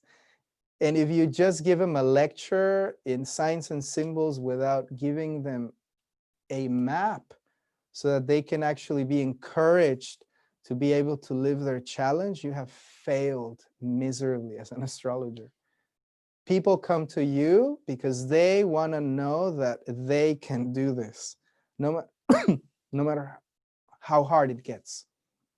People want to know that they can do it. And it's your job as an astrologer to help them figure out the quickest way to get out of the riddle. So you're like the guide for the video games. Like if you play video games, sometimes you go to YouTube, it's like, how do I solve this puzzle? And somebody in YouTube already made a video about it. That's you. It's like, oh, okay, you get out of this like this. You'll be able to understand, is the person in Saturn? Is the person in Venus? Is the person, yeah, that's good. I talk a lot, so I need a cough drop. I think I could be a great brand ambassador for this brand. Take her Batisin. It'll help you speak well. I'm not. Okay. So you're that person that helps people understand what level they're playing in the video game and how to play it well. And you have to have the confidence to solve that riddle. It's very different to talk to Saturn. Like if a person is in a Saturn period, or if a person is in a Venus period, if a person is in a moon period, if a person is in a sun period, it's going to be very different ways of playing the game. And you have to see what house, the planet is located, in what sign the planet is located. And the signs and the symbols are going to give you an indication on how the person has to play the game. Now, can we stop playing the game? Yes, if you're a monk. The Bhagavad Gita says you can renounce your material duties. But until a person is not ready to renounce their material duties, there's a very beautiful word. It's called dharma. Dharma means right action. So karma and dharma are not the same. Karma is your credit. So which means it puts you into a family with a mom and a dad of a certain status, in a certain social surrounding, in a certain culture, society, time and space, in a country, in a certain type of body, with a certain type of intelligence. That's your karma. But what is your dharma? It's what you're here to do, which means it's right action. Dharma is the ladder, which means by service, by performing your duty, you're going to go up the ladder. So for example, if it worked out that you're a mom, what is your dharma? To be a good mom, to figure out what it is to be a good mom. If you got the body of an astrologer, what is your dharma? To be a good astrologer, to learn how to be a counselor. If you have the body of Ronaldinho, Ronaldo in Portugal, what's your duty? To be charismatic, to be an inspiration for the young people, to teach them how to be healthy, to play good football, to be a standard for that type of thing. If you're the president of a country, your dharma is to take care of your subordinates. If you're a director, your dharma is to take care of the business. If you're a doctor, your dharma is to take care of the health of people. If you're a husband, if you're a wife, so forth, all right? So dharma is to do what we are here to do and to do it well. Many people I often find in the readings, they come completely disheartened that I'm not doing anything in my life. I'm not doing anything important in my life. I feel like I'm losing myself. And I ask them, do you have children? And they say, yes. It's like, how is that not enough for you? It's like raising a child is such a job, it's such an important thing to do it well, because the child has consciousness. And it's important that that consciousness is harmonic. The problem is by culture, we are not used to seeing value in things that are actually very valuable. These days, we measure value by achievement, by monetary success, by name and fame. But we do not acknowledge the transcendent, the very important, not transcendent, but the very important role that, for example, our parents have in our life, and that being parents is a very important duty. And it's actually part of our dharma. This is what you're doing right now. Like many times, many people come and say, oh, I don't want to be with kids anymore. I don't know if I should be married. I ask them, are you married? Yes. Do you have kids? Yes. I say, well, then why are you acting like a monk? If you had the dharma of a monk, you'd be a monk. But you're a parent, so why don't you do that well? And then at some point, maybe you'll eliminate that desire. So karma and dharma. Usually dharma is aligned with your belief, which means I will get a job that I believe in. It's important to have an activity that you believe in, that you believe that you can add value to people's life in that, right?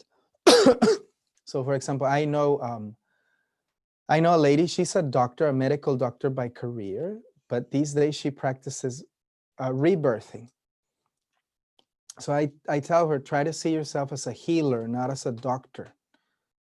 And you will be in line with your dharma, that you are a healer. Otherwise, if we get caught up in these things that, well, I went to university, I should be a doctor, be prescribing medicine I don't believe in, right? can create a conflict in your mind, right? But if you see yourself as a healer, in reality, you can use everything you know to give the value that you're here to give, which is you're interested in helping people relieve themselves from disharmony. Understand? So in that way, you try to see yourself.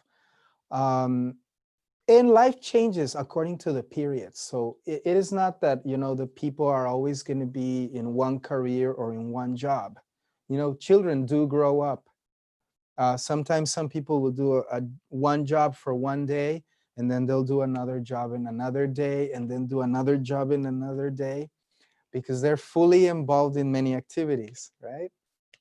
So you have to find the way that your dharma, or the way that you're adding value, positivity, and harmony to the universe responds to this thing, what gives happiness. Or we can also use the word, I'm going to put it in blue, we can use add value.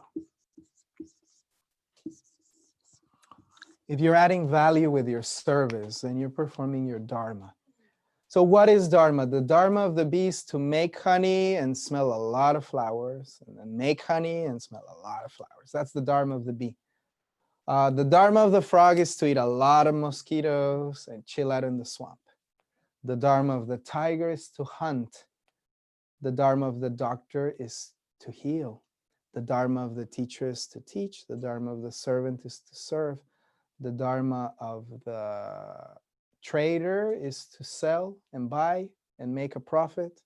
The dharma of a manager is to make sure that everybody has what they need in order to perform their duty well, maintain companies, see growth.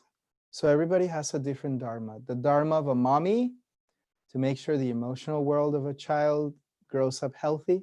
The dharma of a daddy, to make sure everybody in the family is protected. So this is dharma, and it's you know, we should be getting good at these things. So if you're sitting at home and thinking, oh, what is my purpose in my life? Well, be a good mommy, be a good daddy if you have children, and try to figure that out. If you don't know how to figure that out, figure out who's got it together, ask them. Always remember this.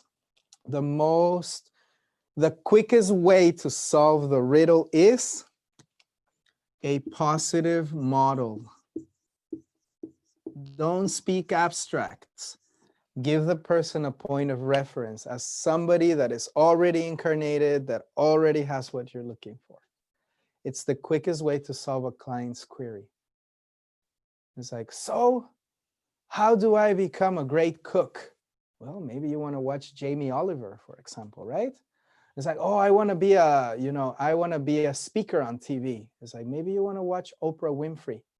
Oh, I aspire to be the wife of a great man. It's like, maybe you want to read Michelle Obama's book.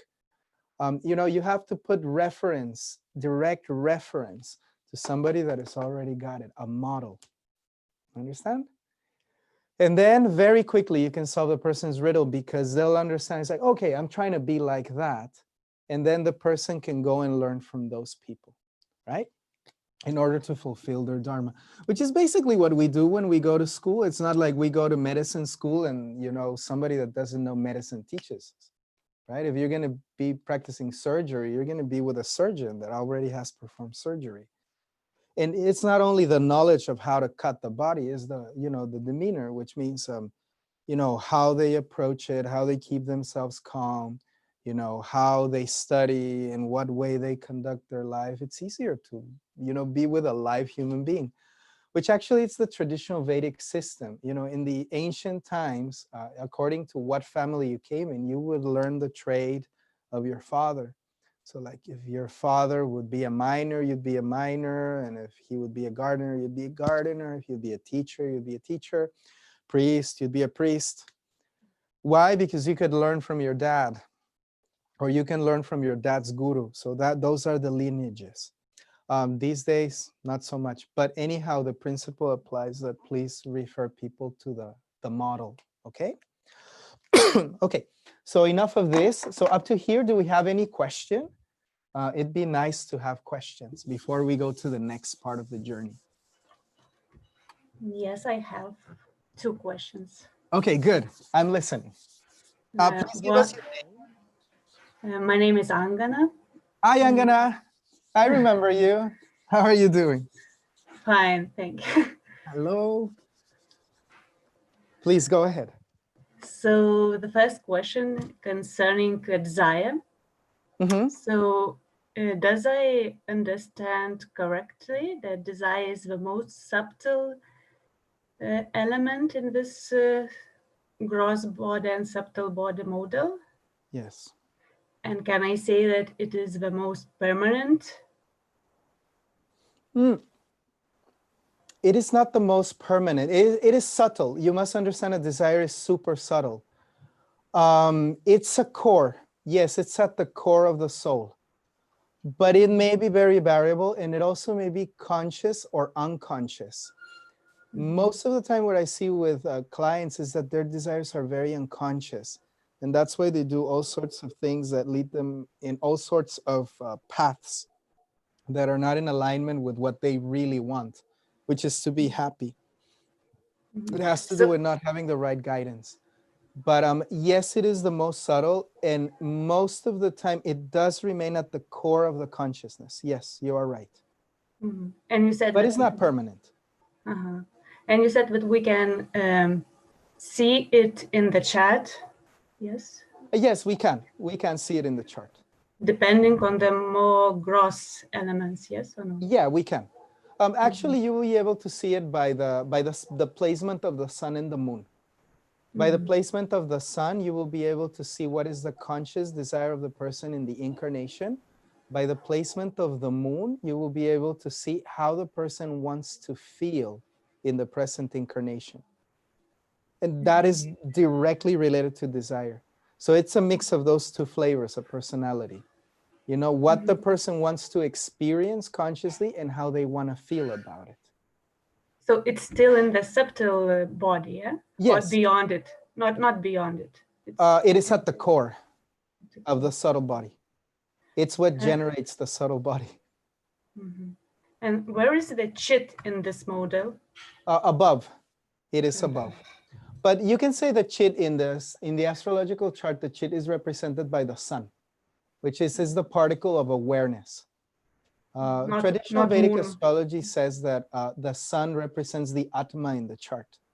So wherever the sun is located, you will see what type of consciousness the person has generated. But again, this is material consciousness. So this is just what part of the video game they're aware of. But it has nothing to do with transcendence, unless it's in the 9th house or in the 12th house, for example, which are houses that indicate a desire for advancement in spiritual realms. Okay, thanks. So you must look at the sun. To look at the desire, you must look at the sun. But most importantly, and this is where it's going to get really interesting in our second class, Angana, is when you see the moon, because the moon responds on how we want to feel about life. And it may be a very, very different thing. The moon is very unconscious and it's reactive. It's latent. So, that's an unconscious desire. It's like, oh, I always want to feel in a certain way. So that is not the chit, but the moon is also very important. The moon is known as the manas. So it's like, how do I want to be impacted by the world? Not what I want to do, but what I want to receive from the world. And it's a combination of those two that gives you, the result of the incarnation, really. So at the core, there is desire. And you can see it in the sun and the moon. So I hope that answers the question. Yeah, thanks. Yeah, thank you. Thank you. Any other question? Yeah, we have one. Hello, Vasanta. Can you hear me? Oh, Justina is it's okay. asking. Yes. Hi, Justina. Hello, Vasanta. Thank you a lot. I'm interested. What's the situation with the areas that are considered as bad? For example, gambling or alcohol business. Could it be that it is just one's way to operate in such business in this life, or in any way they can have to choose a different area? Well, it has to do, again, this is where you as an astrologer have to practice sadhana. If you practice sadhana, you'll be convinced that, harmony exists. So here is where we go to the next part of the journey, which is actually page number 1. Let's go and review that. In page number 1, you will see it's this one right here. It's okay. We're good here? Yeah, I zoomed it. All right. So we're going to have three logos here. So these are the gunas, which means the modes of material nature or the dynamics of consciousness. So we have tamas, rajas, and sattva. So we're going to review those, and I'm going to answer your question, and we're going to get right into the theme of our next chapter. So I'm going to actually use 3 different colors.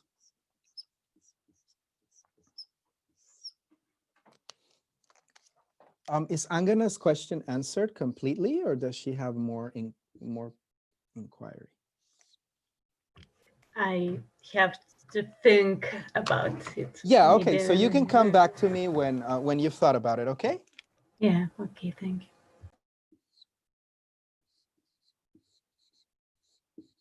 Okay. So we have tamas,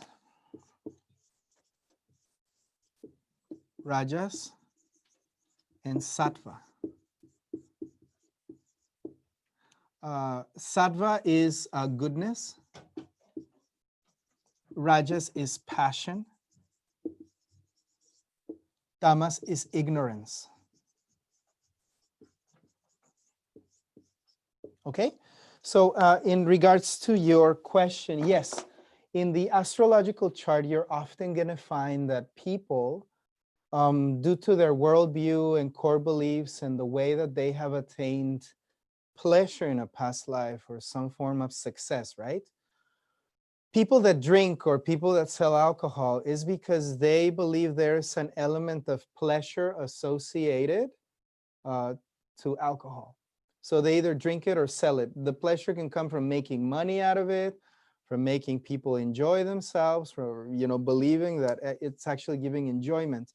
But it's actually a tamasic. It's in the mode of ignorance. Why? Because it's absolutely destructive. So you will see that some people by karma, they've put their video game in such way that what is harmonic for them, what is going on in their life at the moment is that they're involved in a situation where they are, they have a bar and they're selling this type of stuff to people. But what you have to learn to project is what result is this going to give them in their next life? Because their dharma is actually to sell something or to be in the hospitality business, really. So ask yourself, is there any way that they can do that in the modality of passion, which is higher? Maybe sell hamburgers? Or is it possible that they may open a restaurant which is vegan or vegetarian, which is within the hospitality business, which is within the, the realm of serving people and helping them nurture themselves? Now, about gambling, what happens with gambling? Well, the Vedas say that there's 4 core principles that we follow. In the Bhagavad Gita, you find them, which is no illicit sex, no gambling, no eating meat, and no intoxication. Why? Because each of these principles can harm the Dharma. So the Dharma has the principles of purity, has the principles of effort and discipline, the principles of truth, and the principles of kindness. So if you indulge in any of these activities, what happens is you create disharmony in the universe. So gambling, is that is that bad? Yes, it's bad, because you may get addicted to earning easy money instead of exchanging your effort for the right payment. Everything in the universe works as retribution for your energy. So if you're gambling with destiny, sometimes you're going to win and sometimes you're going to lose. What people that do gambling do is they generate a state of anxiety that eventually leads to disharmony. So remember, at the core of your reading, always keep harmony at the center, which means, is this going to produce harmony for the person? And this is where in Vedic astrology, you have a vast encyclopedic knowledge of what produces harmony and what doesn't. So simply by reading the Bhagavad Gita once, you'll be able to answer all these questions very easily for your clients. which means what produces a bad result, what produces a good result.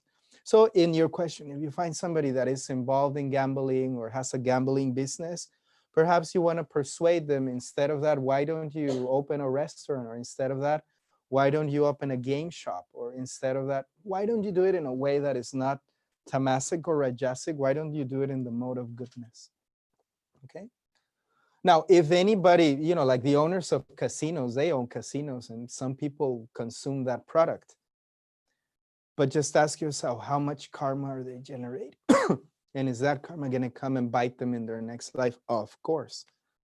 So you never encourage anybody to continue doing something tamasic because it leads to suffering. And remember this, people come to you not because they want to suffer, they come to you because they want to be happy. So you're their advisor towards happiness. Does that answer her question? Does that answer your question?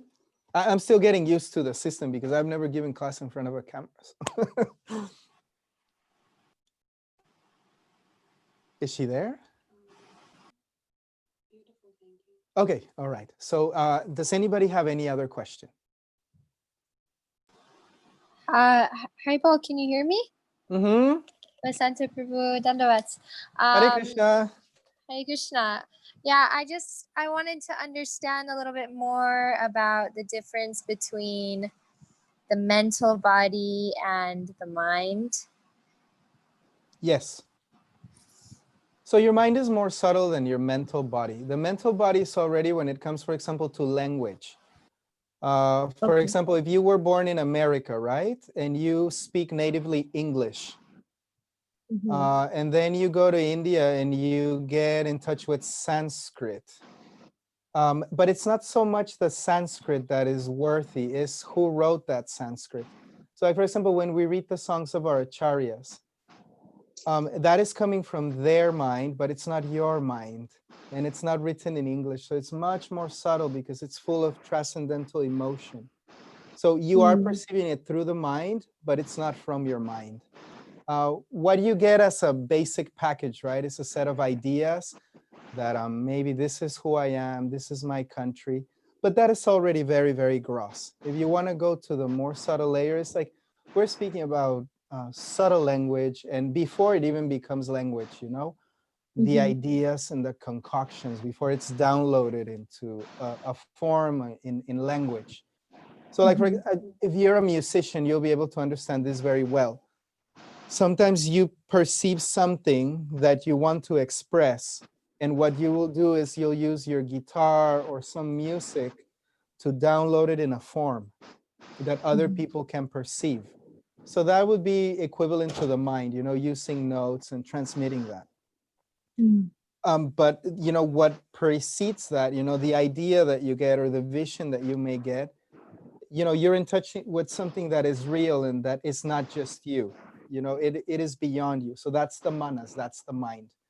So a very beautiful movie, The Matrix, can help you understand that a little more. It's not just your program, it's the whole program that is running. Okay, so I hope that answers the question. Yeah. So what about memory? Is memory would be under the mental body? Memory. Yeah, memory is your hard drive, yeah. Okay. Because we don't remember everything, right? You remember only what happened in this life. Maybe you have echoes of past lives very remotely. So whatever goes in your hard drive, you can say that's already gross. What is beyond that, right? That would be more subtle. Okay. Once it's been downloaded to your computer, it's considered a little more gross. Although we can't see so much the difference, right? Between data in your computer and data in the internet. Once the data in your computer, it's part of your realm of consciousness. So that would be equivalent to air. But while it's in the vast, ocean of consciousness, then that's coming in from more subtle. So that's the universal mind. That's the manas. So the manas has access to infinite possibilities, really. So that's why, for example, sages, they say we must learn to focus our mind. Sages always encourage us to always focus in developing in one direction, right? To be in association with the mind of those who are more advanced than us. Because it's not just an idea. For us, it's an idea, right? Like, for example, your teacher may tell you, this is bhakti. And you may think, oh, bhakti is devotion. But even though we've experienced a little bit, we haven't realized it. But the sadhu has realized it. So for him, it's not just an idea, it's a fact, it exists. So even though you may have the word for it, we may not understand it. Maybe the download is in your computer already in your realm of consciousness, but we don't fully understand it.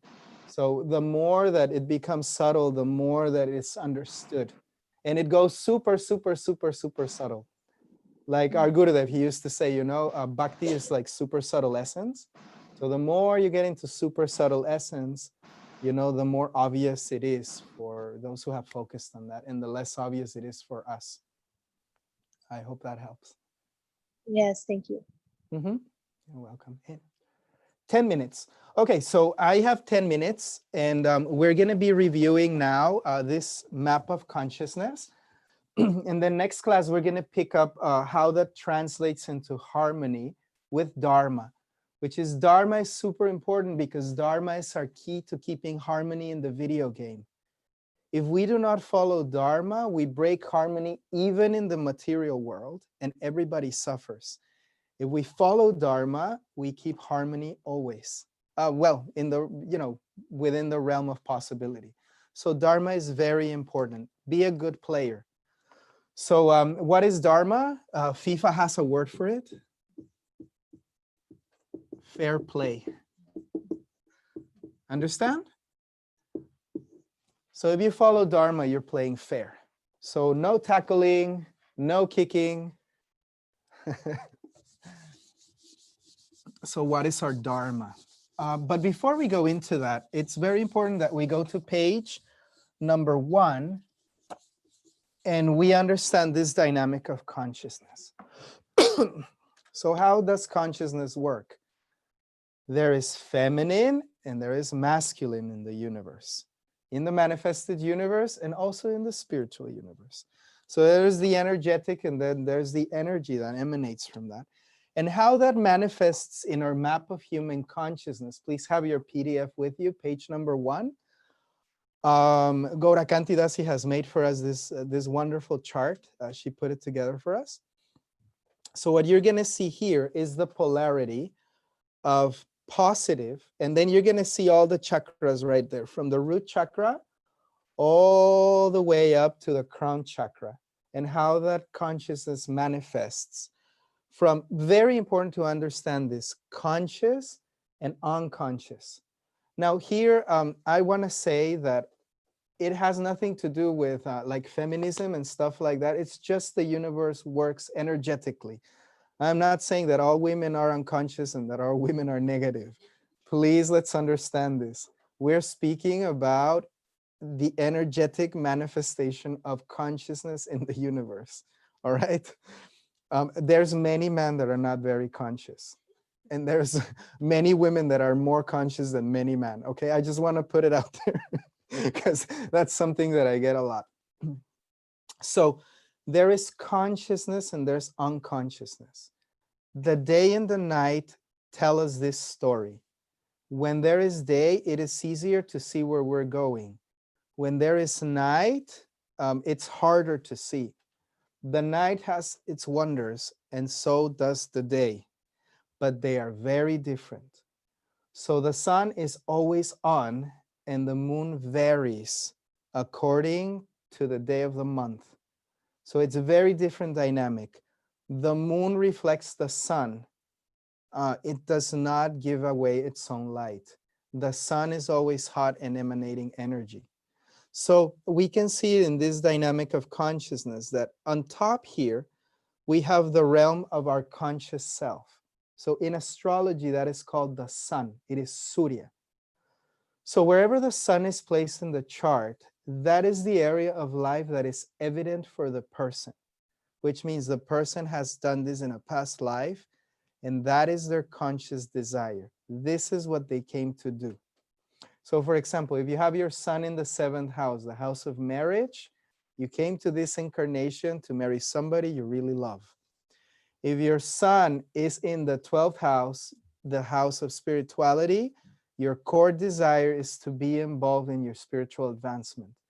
If your sun is in the 9th house, you have a great attachment to teaching, and you have a great attachment to expanding dharma and fairness and harmony in the world, and so forth.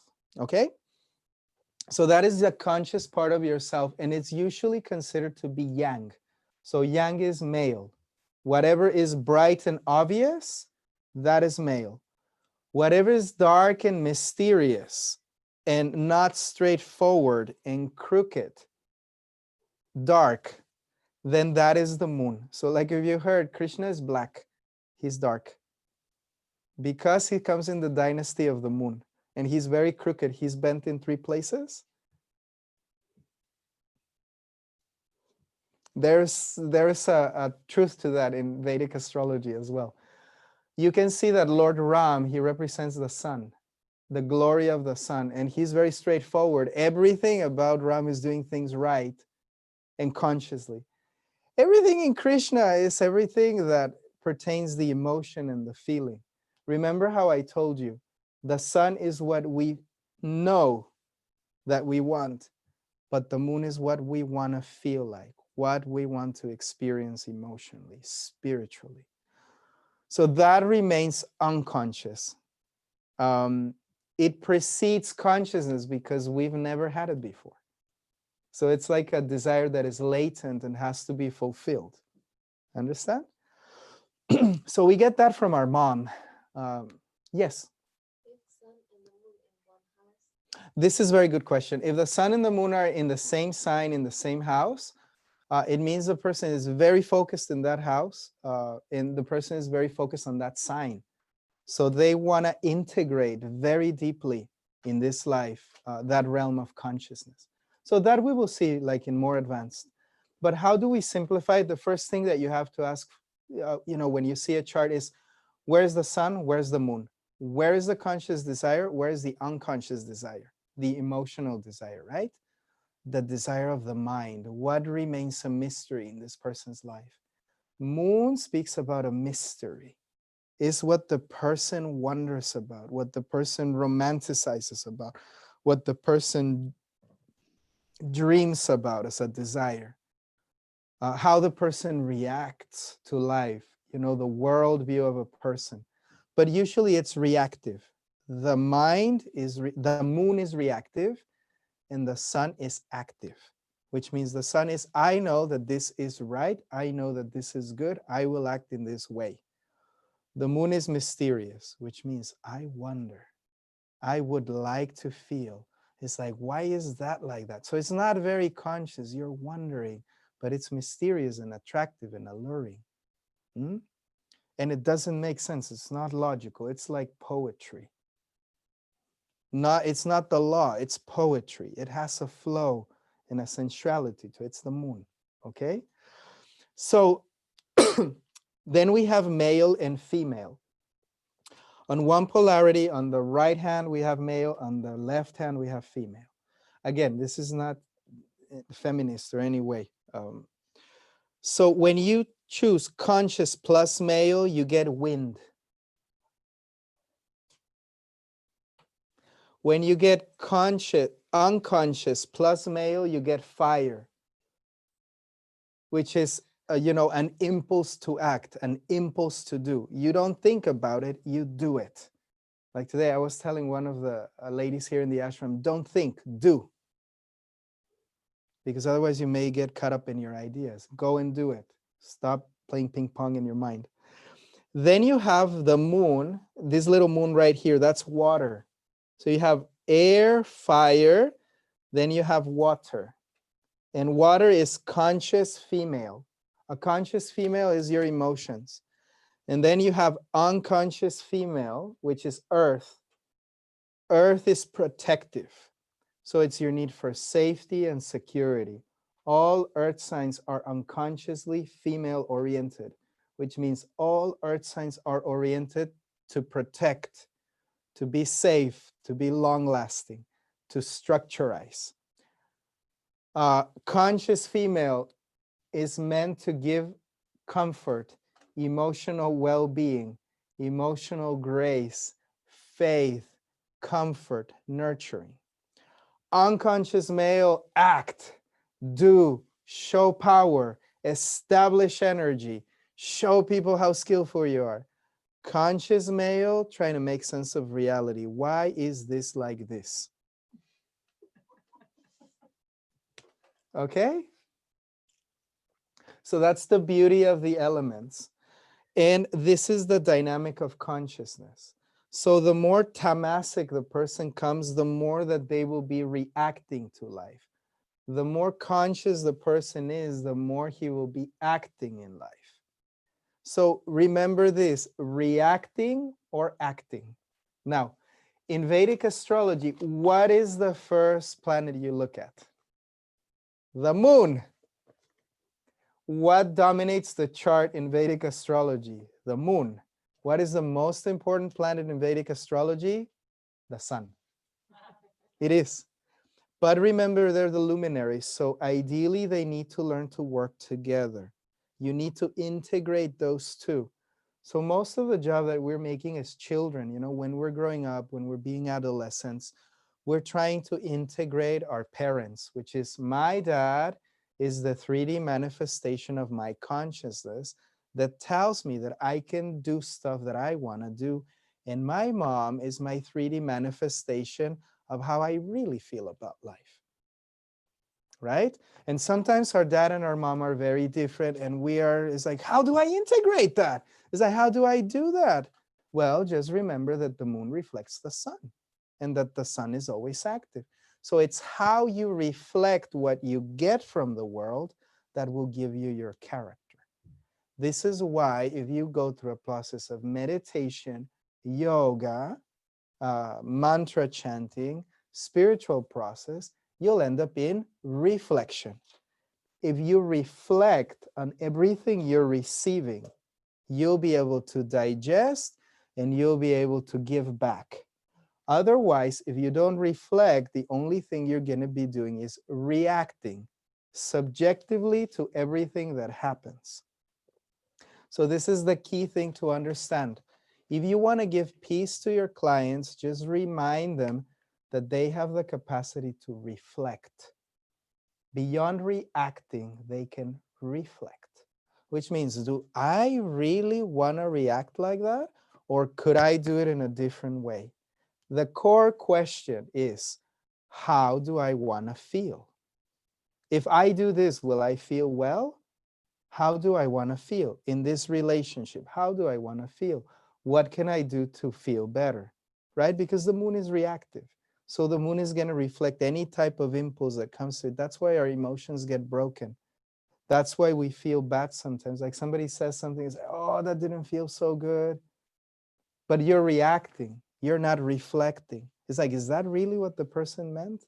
So remember, the moon is always reacting. So if you have a good moon, a placement of a good moon aspected by a benefic, maybe you had a mom that had a guru that treat her always nicely, or maybe she had parents that really took care of her and she's always happy, shanti, positive about life. That's the way you're going to react to life. It's like, oh, life is beautiful. That's a good moon. If you have a bad moon or like a depressed moon or a moon that is in a house that is not so comfortable, you always think it's like, oh, life is so tough. I'm alone. But it's a reaction. Now, if you go through a process of reflection, you can make shanti. You can make that moon shanti, which means I don't just need to react. I can reflect. What would I like to reflect? And then you look for the association of positive people. Because remember, the moon will always react to your association. So if you're in the presence of a holy person, or if you're in the presence of positive people, your moon is going to tend to feel much better. Okay? So in this chart, we can understand the dynamic of consciousness. Ideally, what the Vedas tell us in the Bhagavad Gita is better to act in sattva or in goodness, so more consciously, than to react on our fears. Like if we're always in our fear, it's like, oh, I'm going to die. Nothing is going to work out for me. It's like, oh, the world is suffering. Some people feel like that. But it's like, just because you feel like that, it doesn't mean it's like that. Right?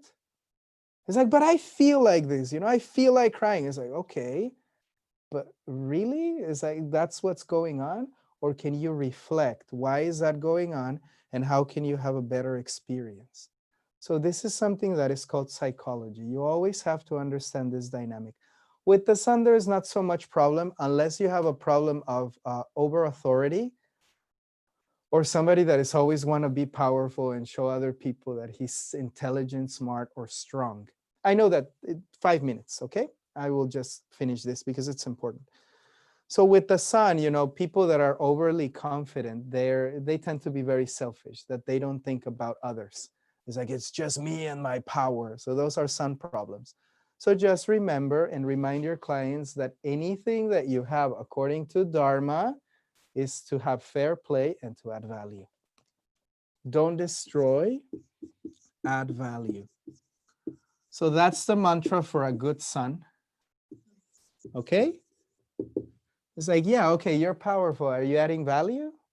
Are you benefiting? Or are you just trying to assess your power? And the mantra for a good moon is learn to reflect and reflect something beautiful, right? Because it's like, why would you want to reflect something that is not beautiful? So I remember my Gurudev, and I will finish this lesson by reminding this to everybody. My Gurudev would always tell us, never criticize others, because if you criticize others, their bad qualities will come to you. And I never understood that until now. Why would he say that? Well, if you are constantly thinking of the bad qualities of people, you're going to feel bad about life and about the world. But if you're constantly reflecting on the good qualities of the saints, and you're constantly, you know, meditating in God's beautiful form and beautiful qualities, you're going to be reflecting something beautiful. So never criticize. My Gurudev always used to say that, never criticize. And, you know, let everybody be whatever they are. Just stay out of it. Always remember, even if somebody makes you feel bad, reflect on it. It's like, do I really need to put myself through that? Or can I put my mirror facing other place? In reality, we end up feeling how we're feeling about life because we're very focused on something that makes us feel bad. Because we believe that by focusing on it, we're going to solve it. But we don't solve darkness with darkness. We solve darkness with light. So try to reflect something good. For the sun, add value. For the moon, reflect in something beautiful. And that's the Vedic remedy for today. Basically, if you understand these two things, you'll have a happy life. But how to understand it? Very difficult. Why? Because we're conditioned souls. And the only points of reference we really have that are predominant in our consciousness is what we got from our mom and our dad. And so will your clients. So how do you take people out of their loops? It's like, well, instead of, you know, advising them to keep listening to the rap they have, the bad rap they have, well, encourage them to listen to something more beautiful, classical music.